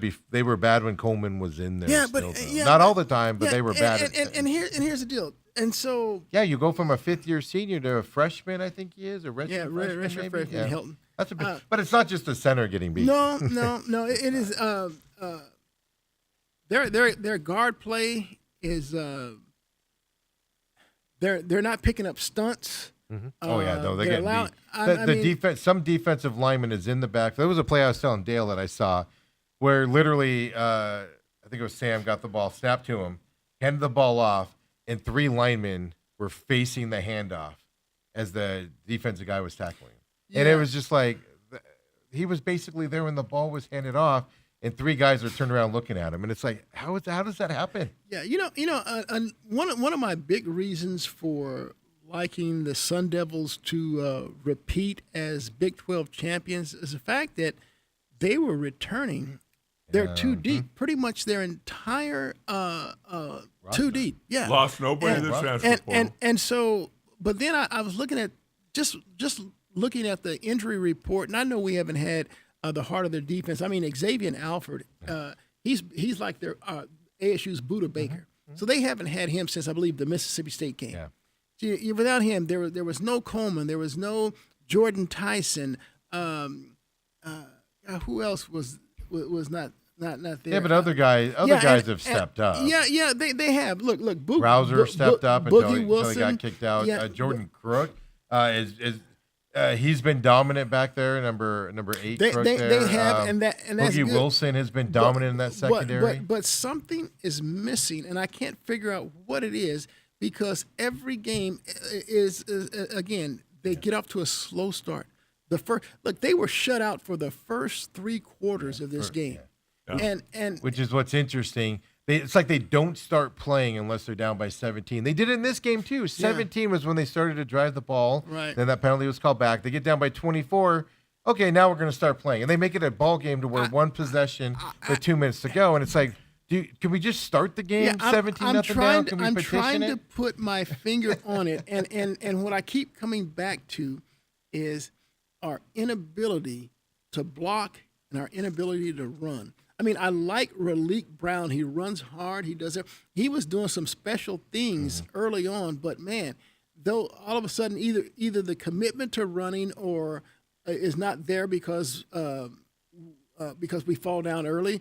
I'm not sure what it is, but we're not running the ball. I agree with you. They were down. They had to start throwing it. But in previous games that they got back into, they went with the running game early in the third and got back into it that way. Yeah. So they have a history of that. And this time they were like, nope, we're just going to throw the ball everywhere. with an offense that was struggling. Sam did not look healthy as that game went on with his ankle in that third quarter. I put it out and I go, he does not look good out there. He does not look healthy. He cannot run it. The offense is stunted from that side. And instead of handing it off, 21 carries total, and that includes Jeff Sims running it 3 times, Levitt running it 6 times. Wow. 46 passes between the quarterbacks. that's 9 between your quarterbacks, and they only ran it 21 times. Yeah. That's means that's not good. You know what, Coop? Here's what it boils down to. And you know I love Kenny Dillingham. I love his staff. Thoughts and prayers go out to Charlie Regal, who's taking a leave of absence. Do you know the last time that ASU had back-to-back 10-win seasons? I probably have to go back to Todd Graham. They've done it 2 times in school history. They didn't even do it with Todd Graham. They didn't do it with Todd Graham? He had 9 in that. Dude, stop it. To 12, I think it was 2012 and 13 or 13 or 14. And then you got to go back to 72, 73 in the whack. Frank Kush. In the whack. Yeah, that's not good, Dale. And that's their history. Like, Right. we can't have good things, Coop. Yeah. It isn't easy. This is what people don't understand. It's not now. They should, with all the talent they came back. It's not easy to win 10 games in a row. Very few schools do it every year. Very few of them. There's a select blue bloods that do it, but you're right. You're people right. with the you're right. You're right. But yeah, this is I think Arizona State has to do a better job at the quarterback position, and by that I mean when one goes down, you got to have another. I mean, Jeff Sims. Look. I love how he is committed to the program. He's like a 6th-year senior, perhaps. He could have left someplace else, and he would have been able to start someplace. But he just he has a deficiency in accuracy. Yeah, I mean, he struggled in the past, and that hurts your team. And so, look, I remember the era when Dirk Cutter was here. I mean, there was that argument. I mean, Rudy Carpenter, Sam Keller. There was a third quarterback I can't think of right now in that same group. But they had people. That wasn't Taylor, was it? Huh? No, Taylor was with. Was he after? Yeah. Yeah, he came. Taylor Kelly. Kelly came later with. He threw the Hail Mary, the Hail Mary. Oh, I know you're talking about. Now we're all going to. Because it's also Bercovici. Yeah, Mike Bercovici, and they also had the kid that came in at the goal line. Was that would, I guess, run the quarterback the option or whatever, something like that. Wildcat. Yeah. Well, I mean, the other side that ASU has, because second year in a row now, there's a deficiency in special teams. Now, I'll give it this: punting actually was fairly good. Now, the first punt was kind of short, but he had a ton of hang time, no return. The rest of the punts were good. Yeah, but now you got the field goal unit not being able to bad snap to begin figure that out. The first one was a bad snap. That guy was lucky the holder was lucky to get it down at that point. But the other ones, you're right. But then the kickoffs, kicking it off out of bounds at one point. Fair catching it when you got 2 minutes to go and you need to go down and score and you're at the 4-yard line, 5-yard line. Zachariah Samp. I'm like, dude, are you kidding me? The ball should be at the 20 and you caught fair catch it at the 5? Just those attention to those details, and I'm not going to blame Charlie Regal and the special teams coach, especially when Kenny Dillingham's like, we're focusing on it. Okay, but everything else got worse while you've got improved the punt team, but everything else got worse. And now, the returns, I think they had like 3 returns, and every time it was like they had like a 30, 40, 45-yard return. It was a penalty. And then my favorite one is early in the game, an ASU guy touches the ball first, which makes it live. Luckily, it went out of bounds. And it's just the regression of special teams, for a second year in a row is alarming. You knew it was going to eventually cost them a game. It didn't necessarily cost them this one, but you can't get back into a game if your special teams are playing that way. And it's just, it's almost like they're not focused. I put a lot of this on the coaching staff. It's not that I'm not going to want to fire or anything to that stuff. I just think the coaching staff lost their standards, and they're trying to find it in the middle of a season. So give him credit for trying to find it in the middle of the season. I just don't think, and Dale's been in it a lot, I just don't think you can fix this stuff in the middle of the season. Yeah, especially when you're going on the road now to play Iowa State, your last really tough game on the schedule outside of the U of A game. I'm convinced they're going to play it without both Levitt Tyson's and definitely Tyson. going to be out.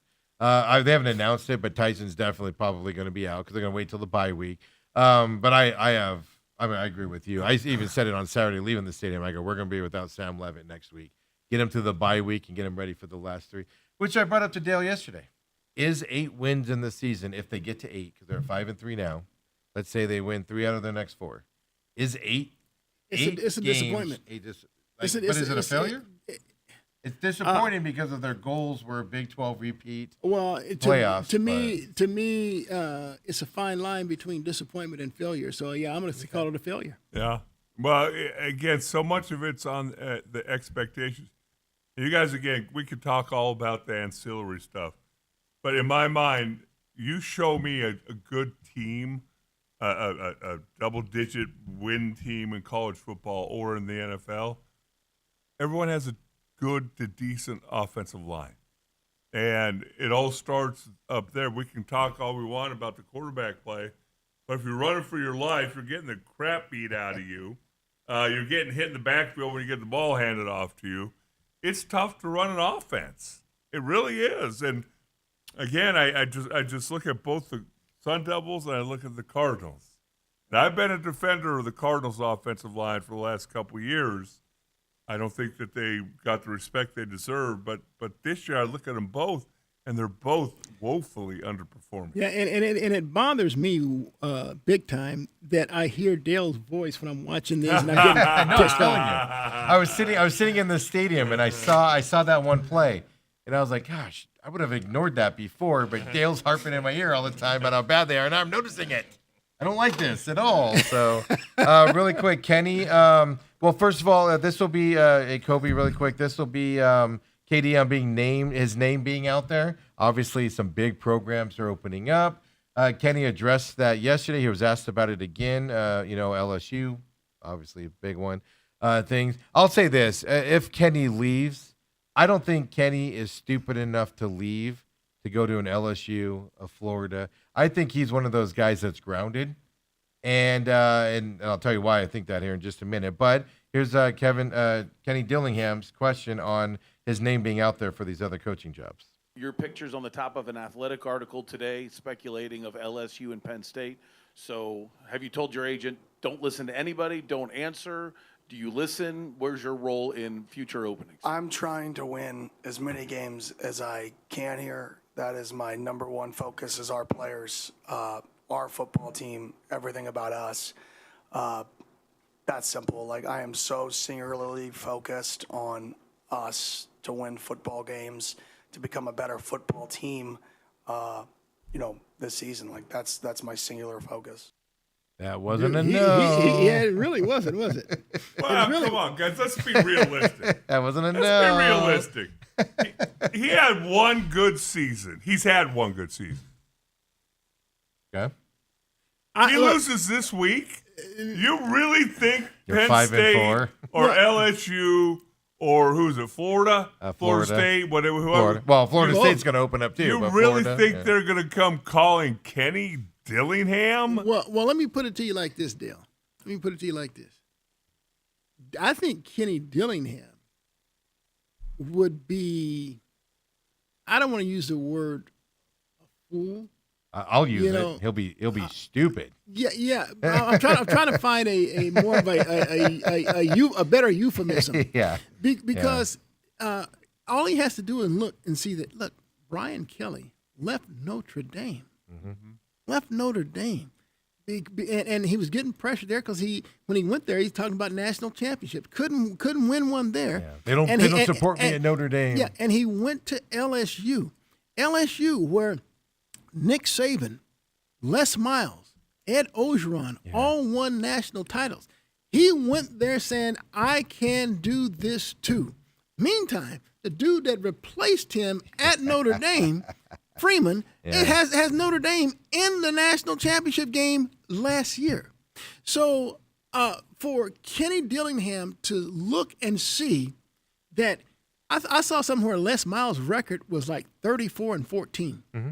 I mean, that's 20 games over 500. Yeah. But then you look at those 14 losses. Yep. They all come to the teams that they're expected to beat in their SEC to get to a national championship. And he didn't do it. Kenny Dillingham has to understand, dude, that's the standard. Well, I don't That's know- the standard. yeah, but- and if Kelly couldn't reach that standard, I'm all about you always thinking that, I'm a difference maker. But dude, you're going to a conference with Alabama, with Georgia, and we already see Florida said goodbye to Napier because Vanderbilt. Vanderbilt. Vanderbilt's going to be a one and done. Vanderbilt. You have to quarterbacks. sustain it. You have to sustain it. Well, I mean, it's hard though. It's hard to look at and go, you know what? If I do go there and fail, I'm going to walk away with $53 million. But the head coaches aren't looking at it that way. We I look know, at it I that know, way I because know, that's I about how know. much Coop got when he left Channel 12. Right. That's why he lives in the lap of luxury. That's The, crazy. no, but I agree. I think he's one of those coaches that looks at it and goes, "That'd be stupid." I talk about this all the time with high school players here. They go, "Oh, I got recruited by Georgia. I'm going to Georgia," right? And then a year later, they're transferring out. Right? And they never got any playing time. They hated it there. Oh, I'm going to go to this school because it's a big name. And then they're coming back and they're playing at New Mexico or coming back to Arizona State, Arizona. It's not always green on that other side. I think Kenny Dillingham recognizes it. And don't believe me, believe Kenny Dillingham here. He was asked about, specifically about those other jobs, and he gave a perspective that tells me he understands the perspective here. Here's Kenny talking about that. Why do you think loyalty is so questioned in this profession? Because it's both ways. People get fired as quick as they get hired. So, it's how can people hate coaches as quickly as they love coaches? So I think it's a just part of it is it's a volatile world where everybody wants to be first. And it's, to be honest, like Ricky Bobby said it best. Like, if you're not first, you're last in this thing. And I think that's why it's such a volatile profession is everybody expects everybody to be first. And if you're not first, you're last and you get fired. So when you are first, well, how do I stay first? Or what do I got to do to stay first, right? Because eventually you're probably going to be last, right? It's historically over time. And then the key is, how do you just not bottom out? And I think I've said that from the beginning. The goal is to create sustainability. The goal is to create a standard and to where your valleys are higher than they've ever been. The highs are going to happen when they happen, right? How do you create a program that is, when you're at the low, it's still pretty dang good? When you're not exceeding or hitting expectations, it's still pretty dang good. That is the challenge, is to not go from here to there. If you can go from here to there, and then go there, then go there, then there, then there, then all good. You just can't go there. And I think, that's why it's so volatile is everybody's volatile. It's not just the coaches, fans. Everybody's volatile in this deal. We're a reality show, right? I mean, this is why I asked you the question on 8 wins. I thought they were going to lose 3 games this year going into the season. They're looking at 4 in my eyes right now, possibly. Well, I had a better to season go, than that. they had the bigger deal last year, right, where they peaked up there. ASU winning 8 to 9 games a year and every once in a while popping up and doing that other thing. That's a sustained program, which we haven't seen the likes of. Yeah. See, How about we set our standards there no, before we set our standards at every year Big 12 championship and well, playoffs? I wouldn't. If I'm a player, if I'm a fan, I don't want to lower my standards. I'm going in with those expectations. But I think, like, is it Seghetti at Indiana? Indiana? Look, I think he was smart. Look, this guy has a track record of being successful, And his lower programs. and his name was going to be prominently mentioned with the Penn States and the LSU's and stuff. Well, LSU just paid him a boatload of money, and he's smart Indiana. to stay where he is because, see, he can get away with and 8 and 9 or 20 yes, games over yes. 500 at Indiana, and he ain't going anywhere. He can't go to LSU, as we just saw, or No, other LSU, the places. standard is Brian Kelly was the first head coach to not win a championship at LSU since 1995. dude, stop it. Yeah, dead serious. Every other coach. And Edgerton has a championship there. Brian Kelly, first ones. The standard is championships at Yeah. LSU. And- The and standard look, here, the standard there right at Indiana is let's just sustain 8-9 wins a season. Well, I think the standard is you shoot for the moon. Well, of course. And you just hope to fall in the stars. Well, of course. And That's the and, point, yeah. and that would be that'll sustain Cignetti at Indiana, and certainly Eventually, though, it won't. But we have to get to that point first. Like if you win ASU wins 8 games in a row for the next 5 years.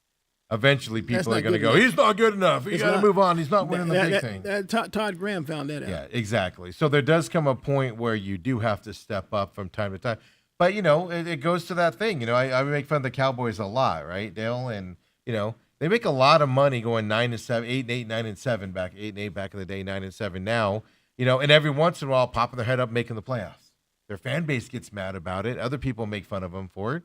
That's what their goal is. We're going to stay here. We're not going to drop down to 2-3 wins. We're going to stay right here at this even level, and we'll pop our heads up every once in a while. Every once in a while, we'll dip down a little Yeah, bit. but see, But we'll stay right here in this level, and then we'll. No, we'll but go up there. that's a beaten down ASU fan. That is. It's because that's what we respond. I'm an ASU fan, and I'm also an ASU alum. I ain't feeling that at all. Yeah, well, that's what I'm saying. But there are a lot of people who think that. Hey, every 3 years that we can win 10 games? Are you kidding me? No, you want it that'd be more great. often. You want to, but let's get to a consistency level, guys. How many times? You just said it. We haven't won 10 games in 2 years since like 1970 something. Okay, but let's get to consistently 8-9 wins no, a year. No, and do the bump up every couple years. No, the realistic thing here is, Bruce, and we're going to get in a big argument about this, is the repeat was not happening this year. The odds were against them no matter what. Based off of the schedule alone, the odds were against them to repeat. I didn't believe that. And I still, look, the season has to unfold the way it does for me to believe that. I'm going in. I look at what I have coming back, what I had. Mm-hmm. You got everything coming back. Yeah. My biggest loss and my only loss really was Scatterboo. Yeah, I didn't say they couldn't do it. I said the odds to get there was not in their favor. Well, let me tell you something.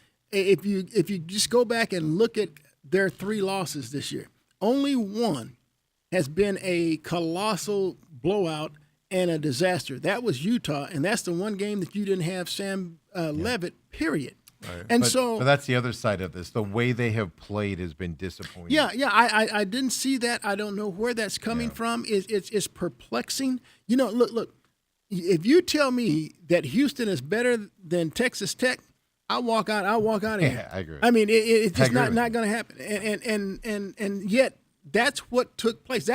Houston took down Arizona State in their 10-game home winning streak. Yep. I just knew ASU was going to finish the season undefeated. At home. At home. And I said their next biggest test would be Iowa State. And if I have Sam Levitt playing, I like my chances. And so I expected ASU to be back into the Big 12 championship game against BYU. Now, I was doing some look, ASU needs a lot of help right now. I mean, I read something where Kenny Dillingham said, hey, we're in the exact same place we were a year ago. Yes. BS. BS. I agree with that. Look, now Schedule-wise, he's not wrong. For ASU to even have a chance, their best bet is to have BYU run the table. See, if BYU beats Cincinnati, Utah plays Cincinnati as well. You need Utah to beat Cincinnati. Texas Tech.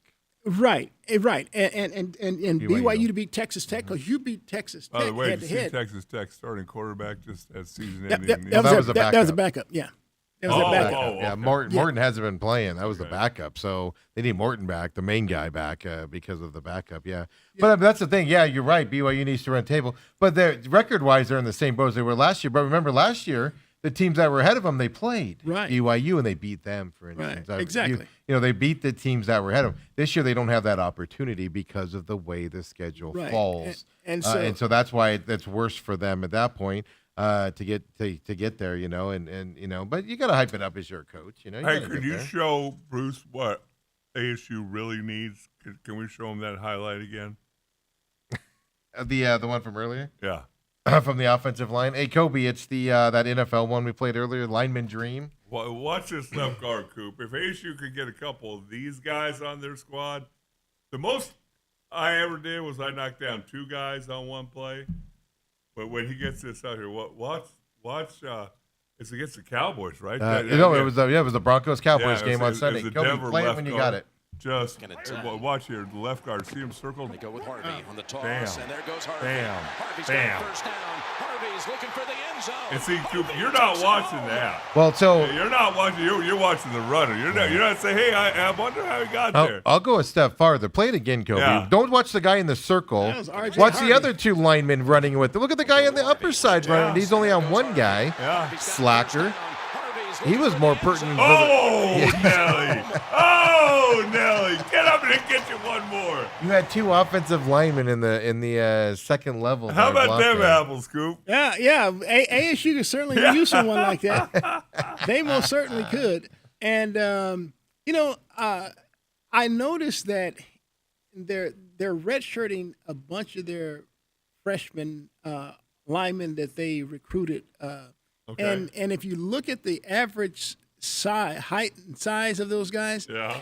I mean, it's something that you're like, wow, they're like 6'5", 330 pounds. I mean, they got some big dudes up there, and I'm like, wow, okay. But he's redshirting them all. I mean, I just hope in today's game where people jump in that transfer portal, I hope he's keeping these people happy. Right. Because I know playing time can certainly make Oh, folk yeah. happy. And so I'm hoping that these guys can come through next year because the offensive linemen this year have been a grave disappointment. I think because it's easy to keep the team together when you have last year's season. The thing that's going to be interesting is with all the travails and everything here, are players still buying into the program, buying into the motives, etc., that they all said they were buying into last year? Or was it just because of winning last year? It goes to your point. We're going to find out a lot at the end of the season when the transfer portal opens up. Who's jumping off of the ship from inside the program? It's going to tell us a lot of what was happening in the locker room with the coaching staff, etc. If you just see guys going left and right and leaving, It might come down to that U of A ASU game for Coop and I for that State 44. I was feeling pretty good. Yeah. Now I see that U of A plays Colorado. Colorado stinks. Yeah. Yes, they do. Yeah. Just so you guys know, Chris Cartman, 51 minutes ago now, Robert tagged us on this. Sam Levitt is expected to miss the rematch this weekend at Iowa State. What a surprise. So that's why I said now, if they had Sam Levitt, I'd be confident about him playing at Iowa State this weekend and wrapping up the season with 4 more wins to get to 9. Now not so much. I think 8's their ceiling right now, moving forward. Say they lose to Iowa State and Arizona and they end up winning 7 games. That is unacceptable. That is a down thing. That is How's 8 wins acceptable? Yeah, then? no, I mean, come on, man. Steve, I mean, man, you need to up your standards, man. He said one game is the difference between that's fine, we're good, that's great, and 7 No, fire everybody. the way they're playing this year, the whole season's a disappointment. It is. It is. It's a failure. Yes, but 7 is unacceptable. If you're building the program, you say you are, 7 is completely off the table. You need 8 or better going forward at this point, in my eyes. Especially don't get me wrong, with what they brought back, it's completely unacceptable, Bruce. Yeah. But like I said, who they're playing, that was a gauntlet. Do people not realize what a gauntlet they just went through it with all the injuries and everything? It's just and they came out of it. To be honest with you, they came out with it better than we probably thought they were going to. Look, they should have beaten Mississippi State. Yes. They should have beaten Houston. Yes. And The only game they only should have lost was was Utah. Other than that, they should have won. So the way I look at it, ASU instead of 5-3 should be 7-1, and still very much Yes. in play for the Big 12 title with only just a one conference loss. Or a worse 6-2. No, 'cause there's not a game I mentioned that they should not have won. Tell me this: what time's the game on Saturday? 10:00 a.m. Here, so that's noon. Noon there. Noon there. Yep. The high is 48. The low is 35, and it's cloudy. I mean, it's going to be 42 degrees. That's a little noon? chilly for the Sun Devils. They They'll got warm it up. they got their soft tummies. Make sure they eat okay on Well, Friday night. Iowa State is certainly a revenge game for them. Yeah. Yeah, but Iowa State's worse off Yeah. than ASU is. What's their psyche going into this game? Well, it's going to be at home though. Yeah. Well, they lost last week at home too, didn't they? Was No. that a game I last think- week? I think- Yeah, dominated last week at home. I like the way Rocco Beck's playing a better quarterback than what we'll see from Jeff Sims. Yeah. Make no mistake about that. Let's take a quick break here. Come back, talk some Arizona Cardinals. Get Bruce's thoughts on the inevitable thing this weekend. But the Cardinals made a move yesterday. We should all question. What are they thinking? Come on back, folks. Main event.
That's the going theory here, Bruce. Cardinals talk here yesterday.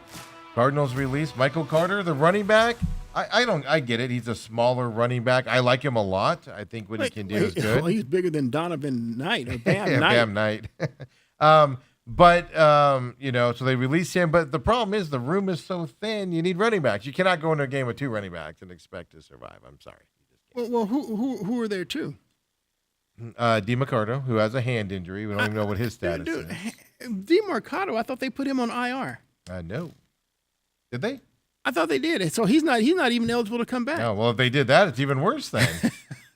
Well, Bam Knight's your only running back? Well, you go ahead and bring up elevate those practice squatters, whoever you got on that practice squad. I know they have Dearness Jackson. No, I thought for sure they put DeMarcado. I don't think he did. I think he just had that. Okay. I'm looking it up here to see because I didn't. If I did, I missed it or I forgot about it with the bye week. Josh Weinfurst from ESPN that covers the Cardinals, he did put that they're expected. Last night I saw it during the baseball game. They're expected to re-sign Michael Carter. You know, they also released the defensive back Hall as well. No, look, Walter Nolan has to come onto this team. He's got to win. He's been, he's got his window up. his window's getting it. I think it's up. Going to close. Exactly. So you either have to do it or he goes on IR for the rest of the year. So you need roster spots. Garrett Wilson is eligible to come back from IR as well. So you need roster spots. And Michael Carter in the past has been willing to go on the practice squad. Garrett Williams, he was on IR, Yes. IR too, right? He's able. His time frame's coming up here. Okay. So. But DeMarcado, I'm almost certain was on IR. So I don't think he's eligible. I don't see anything on that. Okay. Yeah. I guess I'm wrong. Um, Be a first. No, I'm just kidding. Bruce making There's a stuff up. first time for everything. I'm not saying you're not. I just don't see anything in front of me, and I did not see that before. I just know he had the hand problem and everything. So, but So Michael Carter's been prone to go on the practice squad before, but you need roster spots. If Walter Nolan definitely has to come on. Okay. He's running out of his time on that window. So it might just be that situation. Now, like I said, Michael Carter, undersized running back. I like Bam Knight better than I like Michael Carter. I'm not going to lie to you about that. But then Doesn't the big matter news, if you don't run the ball. well, that's what I'm getting at. I like a lot of guys, but if you're not going to run the ball and if you can't block for them, But see that up in Baltimore. The big news, Derrick Henry Yeah. is just an absolute beast, but if you're not blocking for him, Coop, there's no Eric Dickerson without Dale Hellstray. There's no Emmett Smith without Dale Hellstray.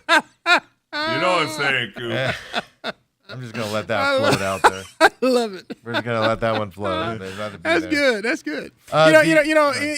Dale paved the way for a record 164 touchdown runs from Emmett. Yeah. Emmett himself. And then what did he do for SMU running back? Eric Dickerson, Eric Craig Dickerson. James, Yeah. but they nicknamed us Pony Express. Pony Express. You know what I'm saying, Yeah.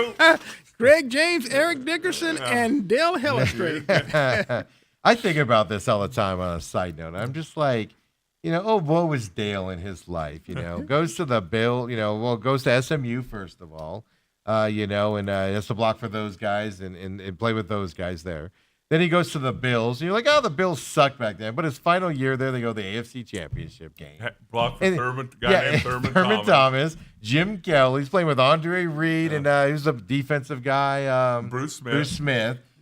Just think of most NFL those- guys are just hanging on for dear life, trying to make it those to are 3 four years. Hall of Famers right there. And Dale just is filled with Hall of Fame guy after Hall of Fame guy around him his whole career. And the other thing you got to look at, Coop, and you cannot deny, Dale's a winner, huh? SMU shuts the program down after I leave. The Cowboys haven't been back to an NFC Championship game since I leave. Yeah, but the Bills went to 4 Super Bowls. Yeah, they lost them all. You You can argue, Bruce, but the facts are the yes. facts.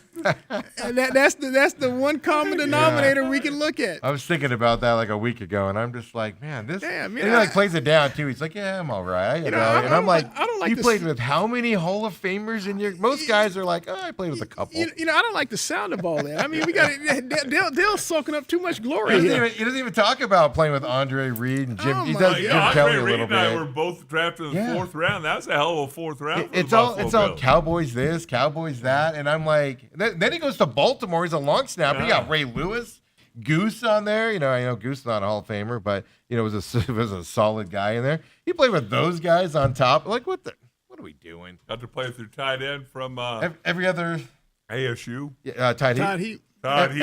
Every other NFLer is just hanging on for dear life, trying to survive in the league. Hey. And Dale's like, another Hall of Famer's playing with me. The great thing about that, Todd Heap, he came out of ASU early. He was 20. I was 40. I played against his uncle in high school. Did you point that out to him? Yeah, well, we started talking. Soup's unbelievably nice guy.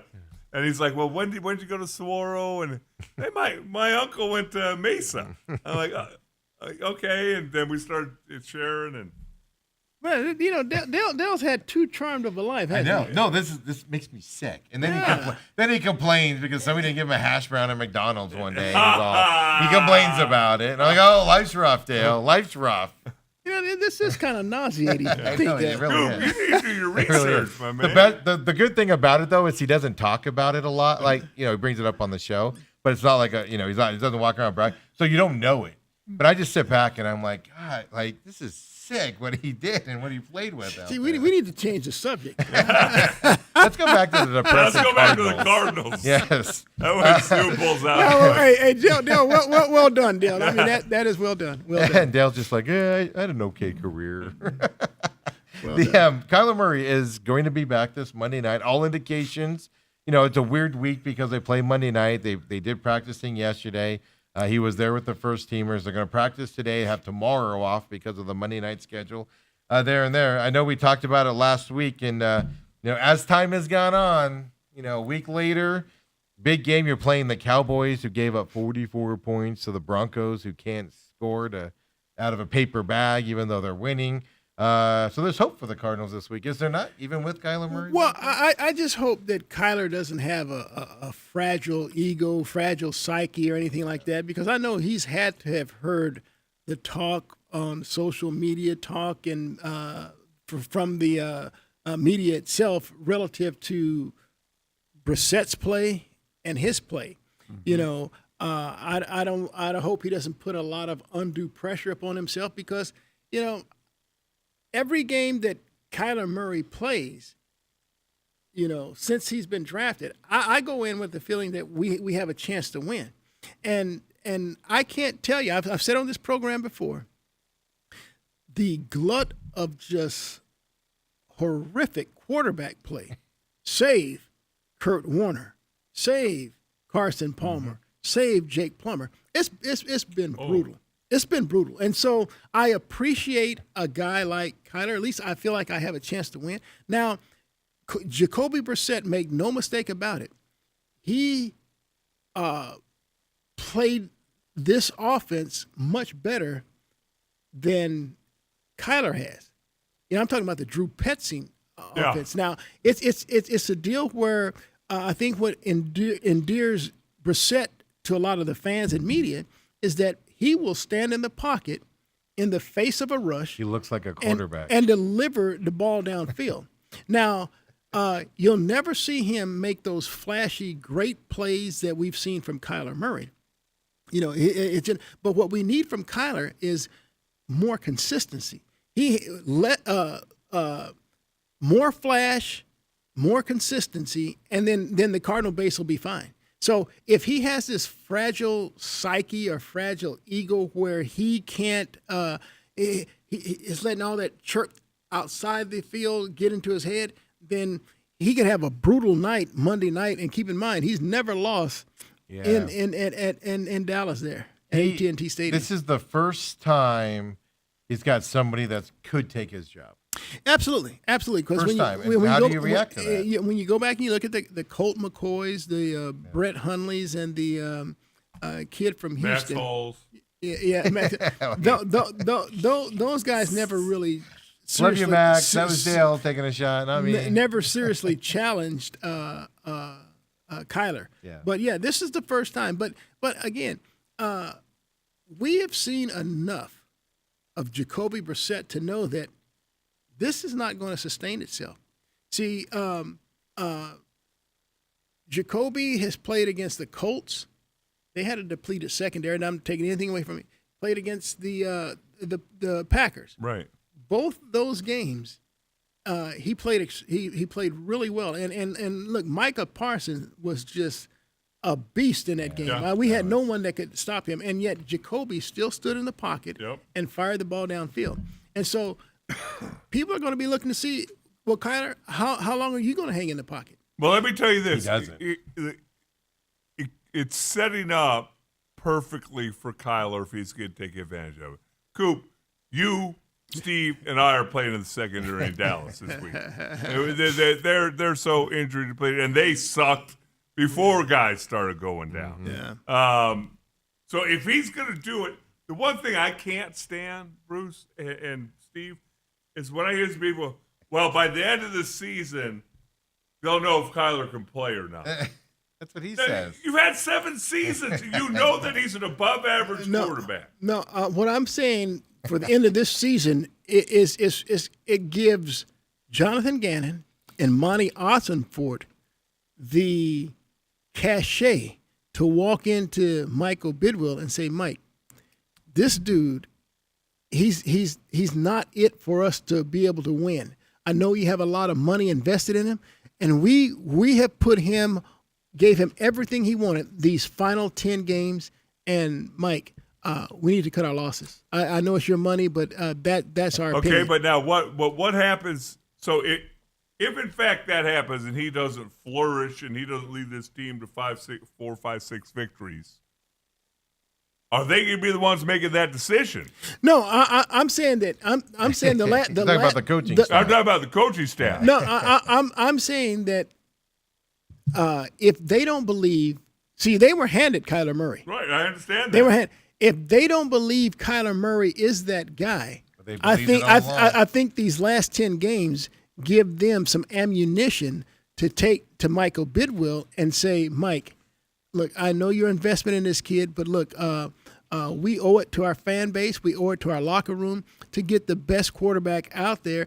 And I think that we need to either draft or trade for that guy and bring back Brissett and make Brissett the stopgap until our next guy is ready. Okay, I understand that, but do you understand the percentage of coaching staffs that get to come back 3 years and not making the playoffs? I agree with you, Dale. They're going into a fourth year. It's I like agree. going to the fourth year. I think it's zero. But they're going to. But if they can convince Michael that Kyler is the problem, then Here's my it buys problem with that. buys him another year or two, maybe. Who's in front of the microphone since he's been hired and in through this whole thing saying Kyler's our guy, period? Well, Unless that's coming well, from the yeah, owner, the yeah. owner's going to go, well, you've been saying he's the guy all along. Yeah, Why are you changing your mind now? I think that's why he's doing that, because him and Monty Austinford sit and say, look, we got a lot of money invested in this guy.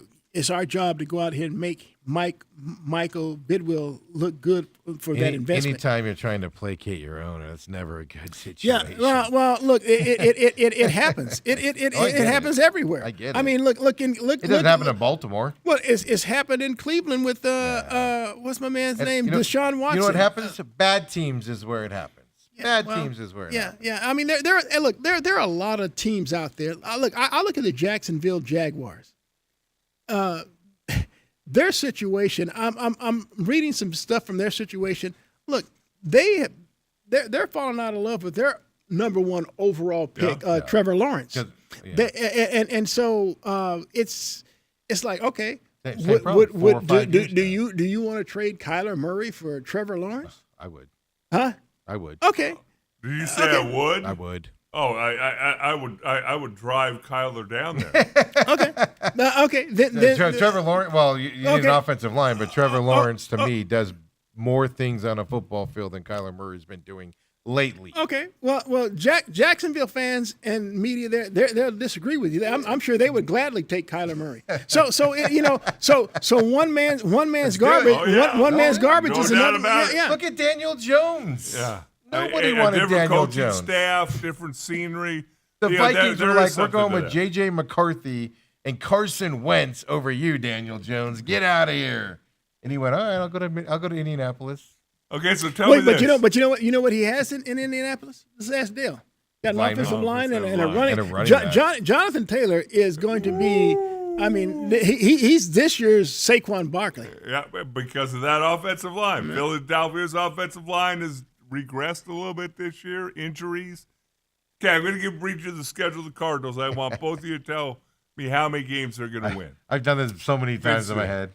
Cowboys Monday, Seahawks, 49ers at home, Jaguars at home, Buccaneers on the road, Rams at home, at the Texans, home against the Falcons, at Cincinnati in December, at the Rams.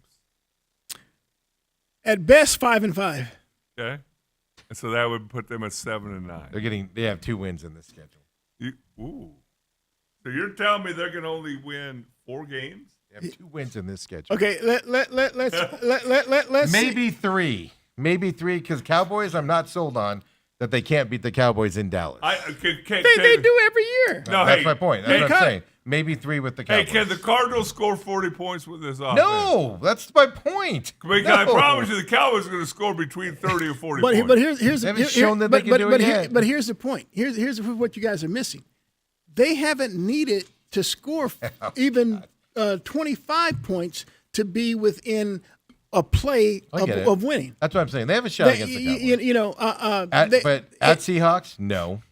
49ers at home, no. But dude, the 49ers have their whole I gave the Cardinals a win because their roster is decimated. The Cardinals Did you see what they lose. look like? The when Cardinals, the 49ers had seasons where they won 1 game a year, man. Hey, And who they beat every year. the Cardinals went to San Francisco. If Zay Jones makes a catch, I don't disagree. they win that game. Yeah, coulda, woulda, shoulda. And it was stripped away. But and now you're coming home No, with so- him even more decimated. So keep that in there, right? So we'll do that one as maybe, just to placate you and your delusions. Jaguars at home? A loss. Absolutely. That's a loss. That's a a loss. loss. That's a loss. The Jaguars Jaguars are stink, dude. Are Okay. you Whoa. kidding me? I don't agree with you on The that. Jaguars They don't stink. stink. At Buccaneers, why even get off the plane for that one coming up? Rams at home? No, they can't beat the Rams to save their lives. Texans? Yeah, I They got should be able to beat the Texans again. I put the Texans in that same category with the Jaguars. Oh, they're not even close. Look, Texans have a great defense, but for some reason, I don't know what it is. Their offense has just been brutal. They're It's been talking abysmal. not about extending their quarterback, who last couple CJ of Stroud? years was the savior of the NFL. CJ Stroud was the bomb.com his rookie year. He has regressed each of the last 2 years. They're talking about not re-signing him for his contract. Coming up, and so look, I've seen nothing from the Jaguars offensively. I've seen nothing from the Texans offensively that would lead me to believe that they are heads and shoulders above the Cardinals, and the Cardinals can't beat those teams at I'm home. not saying head and shoulders well, better. they can't. I'm saying they're gonna You lose. can't beat them at home. Falcons, Cardinals will beat the Falcons. They are trash. If Well, anything, pay attention. Kyler Murray might get traded after this Dallas game. If he doesn't play well, you might see him as an Atlanta Falcon. Well, I tell you what, he'd do better than Kirk Cousins did off the bench the other night. That's the argument there. In Cincinnati, they could beat the Bengals, except for the fact this is a late December game and it's going to be cold. I actually had them winning because look, I watched the Bengals game against the New York Football Jets, and let me tell you something. Joe Flacco is at least giving them a chance to win. Yeah. He's getting the ball in the hands of T. Higgins and Jamar Chase, and they're able to use Chase Brown out of the backfield. So, but their defense, I mean, they made Fields look like a true number one draft pick. They did. Yeah, I mean, my they did. God. But I mean, the weather is what I'm mostly getting. Cardinals do not play well in bad weather. That's a good point. It's the end of December, and then you come back, go to LA and play the Rams to end the season. They can't. In all seriousness, if they're lucky, they have 4 wins left in the rest of the season. Okay, but I If said, they're lucky. well, then okay, you're hitting my. I said 5-5 at best, and so yeah, I can see guarantee that. you 2 more wins coming up. Guarantee 2 if they're lucky 4. That's a huge regression in this season. Huge regression. They're 2-5 right now. They win all 4. That's 6 wins. What are we doing? Well, yeah. They knew that they had to do better in the first half of the season Yes. than they did in the second half based on their schedule. That's where they should have made hay. Yeah. The questions are going to get louder as it goes. The questions are loud now on this coaching staff. You think that's going to quiet down over the next several weeks with every game that they play against better competition? There's question marks on the drafting from Monty right now. You don't think those are going to get louder as the season goes on? There's nothing about this that says Cardinals. It's going to get quiet for the Cardinals coming up, and they're going to go on a run. It's going to get worse. It's going to get louder, and that does not equate to a successful end of the season. Say they win 4. Here's what I'm saying. At least going into every one of those games, I feel the Cardinals have a chance to win because of Kyler. That's what I do. Because You are such an optimist. No. I'm telling. I told you guys this is all prefaced off. I've been here with the Cardinals since You've 1988. seen so much trash. Dale, exactly. Yes. That's my point. So I was I, and I'm not eliminated. this optimistic. I eliminated 3 quarterbacks. I eliminated 3, and 2 of those quarterbacks were well in their 30s. Yes. I was more optimistic when Rosen was starting in that one are season. you kidding? Please. So tell me this. Josh Rosen not even in the league anymore. Say they win 4. They finish, what's that, 6-11? 6 wins. It's not good, Dale. It's not good. Do you bring back this staff? 3 straight years. I don't. I really Another don't. coaching change? Yes. I'm just, Yes. it's a what if, and it's a big what if. But if they win 3 or 4 more games this season, that means the Cardinals have kind of shut it down, and that's one thing I never thought would happen to this coaching staff. Yeah. Yes. Look, I need agree with that. I need to find the next Kevin O'Connell, the next Sean McVay. That's who I'm looking for. Next, I don't- gotta don't- find that don't guy. Don't hire the guy that the world champ. Well, they lost that year, but a team going for the Super Bowl wants to unload that coach, and they're happy he left. And Yeah. tamper with don't him. don't go hire that guy that everybody wants fired from the Eagles team. that was at the Super Bowl. Yeah. Let me tell you something. As I'm not telling you guys anything you don't know. The quarterback position is so important, and those are two coaches that have proven to me that no matter who you give them at quarterback, they make that guy In successful. Jonathan Gannon's defense, he's a defensive guy, but Well, that's why I said. But the defense has regressed this year. When you are a defensive guy as a head coach, your defense better be freaking good. When you're an offensive head coach, your offense better you're be doing my freaking good. Colin Cowherd. It You better were be that good. Colin It better be Cowherd. good. And what has happened? The defense. They added money to this defense. They had more heart and everything last year with Dennis Gardeck, Kazir White, who they just let go because they brought in all this high-priced talent and draft picks that can't see the field, and they've regressed. This is on GM. This is on coaching staff and the lack of changes. I'll give Kenny Dillingham so many chances because at least he looked in the cameras and said, yeah, we screwed up. We got soft on our guys. Now we're going to fix that and move forward. You know, and Jonathan Gannon's like, oh, I wouldn't override. If you're looking at this team and going, we don't need to make any changes, you're not the guy for the job. It's time to move on to something else. I certainly agree. I certainly agree. I mean, I'm just. I was the highest guy on this coaching staff coming into this Yeah, season. I'm just not seeing any really development at the quarterback position here. Show Yeah, me where anybody's offensive What? line has regressed. Oh, I thought you were talking about show me. No. Outside league. We're talking about the No, I'm Cardinals. talking about the Cardinals. Offensive line has regressed. Yeah. Receivers are not getting any better. Running game has regressed this year, partly because Who's of a the tight offensive end line. coach? Hire him to be the offensive Exactly. coordinator. Tight ends, but even then, tight ends they're not. I'm not going to use the word disappointing, but they aren't using them enough. Well, they in are, this but I side, tell you what, you know? I do like Elijah Higgins a lot I do. behind McBride. Oh, I mean, loved- he's and I loved, he's just solid. I loved the other guy that got Chip- hurt. Chip Ryman? I love him. Yeah. They have a good room there. But the now injuries on the defensive side. But like I said, they had a better pass rush last year than they got this year with guys that they were like, you're not good enough to play in this league. Well, Josh Sweat has been a major disappointment.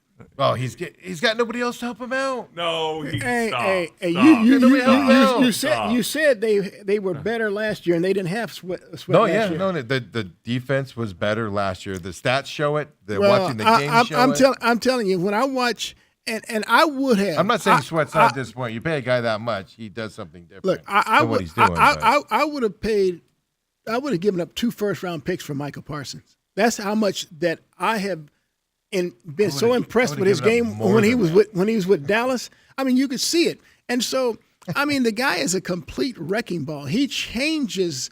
Cardinals- how, Cardinals didn't think he was that Coop, good. He's a wrecking ball when he plays.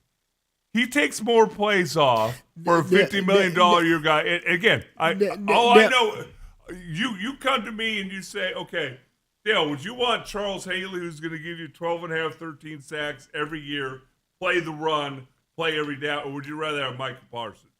Mike is flashy, and guess what? If you line up Bruce Cooper on offense and say you block him one-on-one, or Jonah. you know, who there's been no other team that has blocked him one-on-one except for the Cardinals.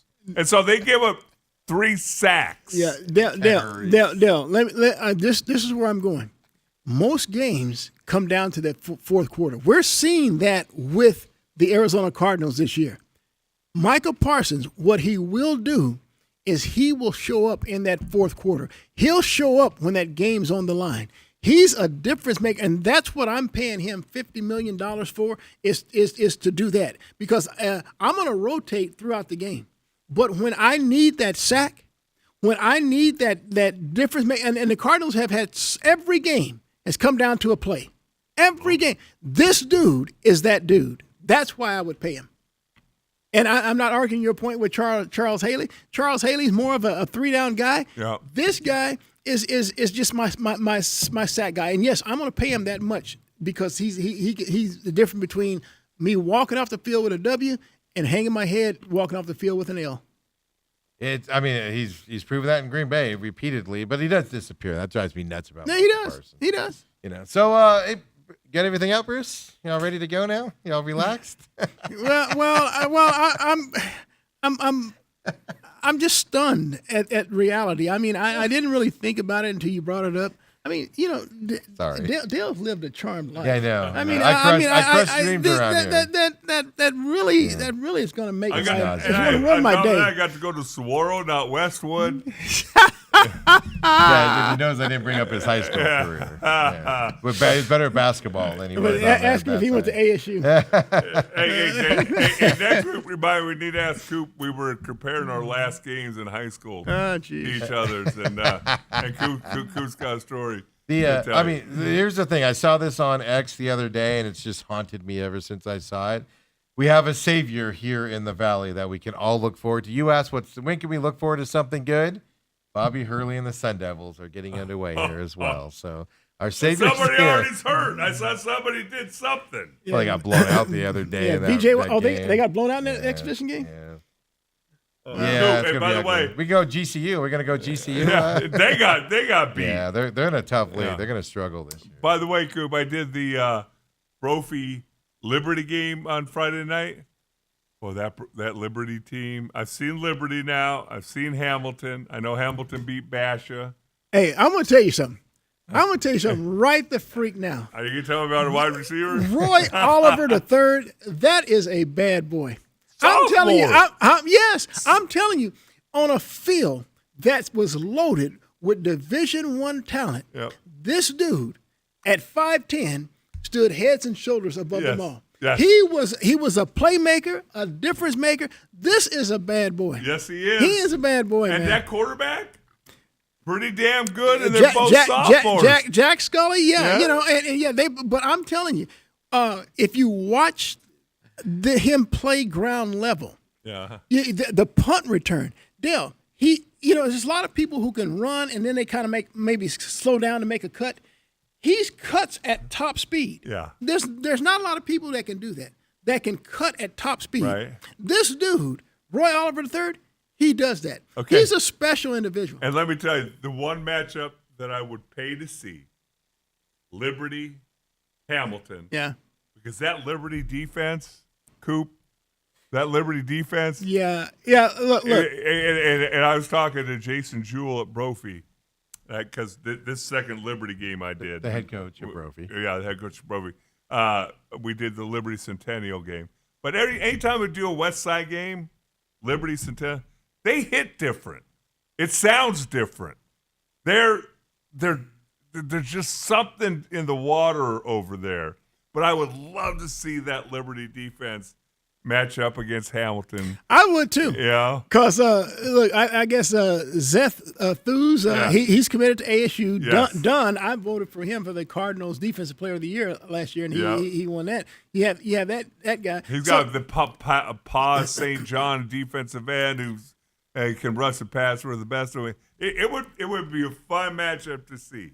It would. And look, I do want to put a little asterisk here that Basha had to play the second half without Brody Veers. starting quarterback went down. Yeah. Oh, yeah. But they were. Yeah. But they were. No, that was a tight game at that point. It was still a tight game. But the reason I kind of started to tell that story How was he out, by the way? for Liberty, Yeah. they have a starting offensive lineman who plays center, who's a 6'3", 250-pound, A center? 6'3", offensive Starting? 6'3", 250 pounds, Probably runs a 3-second 40. who's a freshman. That dude couldn't play at Basha. You'll see him. Basha has guys that are 6'6", 300 pounds. Yeah, guess what? I got leverage on you, dude. I got leverage all day long. Give me a tall dude over a short dude any day of the week.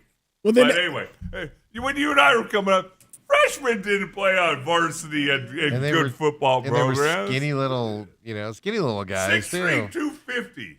dude, that's like a linebacker. Yeah, I was 5'9", 130 pounds as a freshman. Well, you played with leather helmets, so it's like different. We'll end up the show here. Appreciate everybody joining us for the overtime. But for today's baseball game, Freddie Freeman has 7 home runs, 17 RBIs in his last 10 World Series games played. Wow. Is Wow. the only other player in history to hit those Jeez. levels over 10 World Series games, Lou Gehrig.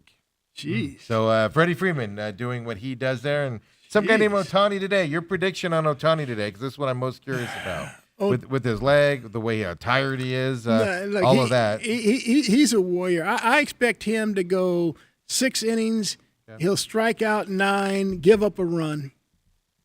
I think the question is when you get to the bullpens tonight, how Well, bad is it going yeah, for both teams? Because they're all gonna be bad. They're going to want more out of Ohtani, but they realize that they have a certain schedule for him just because he's coming off of that. Yeah, so you gotta ramp him up. Yeah. They're not. They're going to get pitch to the bullpen, Dodgers bullpen at some point. Yeah, It's just a matter yeah. of when. Yeah. So it'll be serious. That's the prediction there. Who wins this series now that we know where we're at? Well, Shane Bieber should be able to go, 7, 8 innings for the Blue Jays tonight. So I think the Blue Jays will win because I think Ohtani is going to be limited to 6 innings. That seems like to be the standard. And so 3 innings out of the Dodgers bullpen is going to, after throwing 18 last night, and I know they didn't throw the full 18, but you said they're taxed. The Blue Jays will win this game. They'll tie the series at 2, but I just like the Dodgers roster. I mean, they just have so many people who can beat you.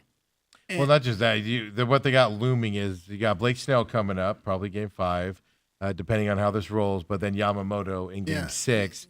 You got those 2 guys looming, and they can go complete games. Yes, they can. do all that. They could go complete games and go warm up last night in case they needed them. Yeah, in the did you see that? eighth Yeah, I saw He Yamamoto. retired. I'm like, son of a gun. He retired the last 20 in that game the other night. 95% of starting pitchers that pitched a full game the night before, they're back at home. I think he's gone back-to-back complete games. hasn't he? Yes. Yes. And he retired the last 20 in that game the other night. So that's Toronto's problem. They need to win.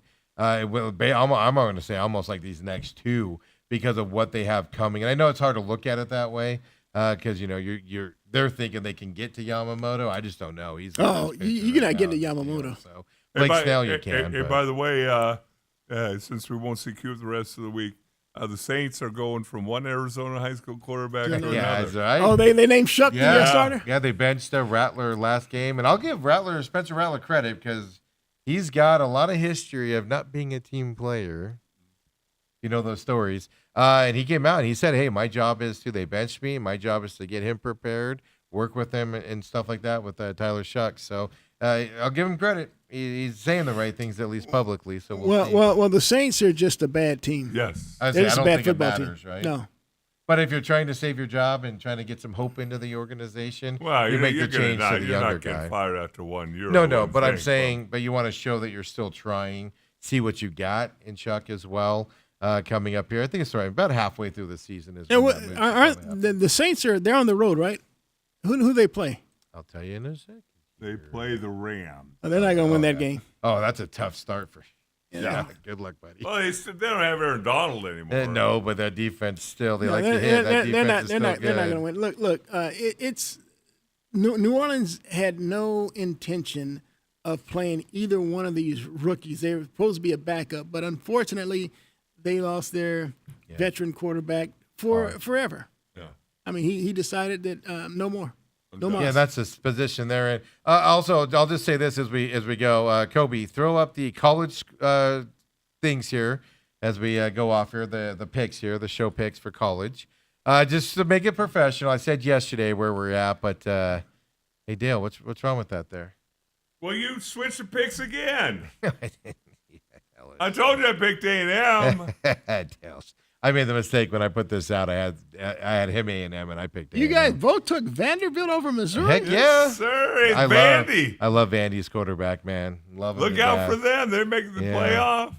Yeah, absolutely. So, and then throw up the NFL one. Dale, you usually do better than me in the NFL. At least you tried. At least you tried. Jeez, Dale, that's a bad look, Dale. How do the Cowboys give up 40 points? to the When I picked the Broncos? Broncos, I was like, I'm making a horrible mistake picking the Broncos. They're going to score like 9-10 points in this game.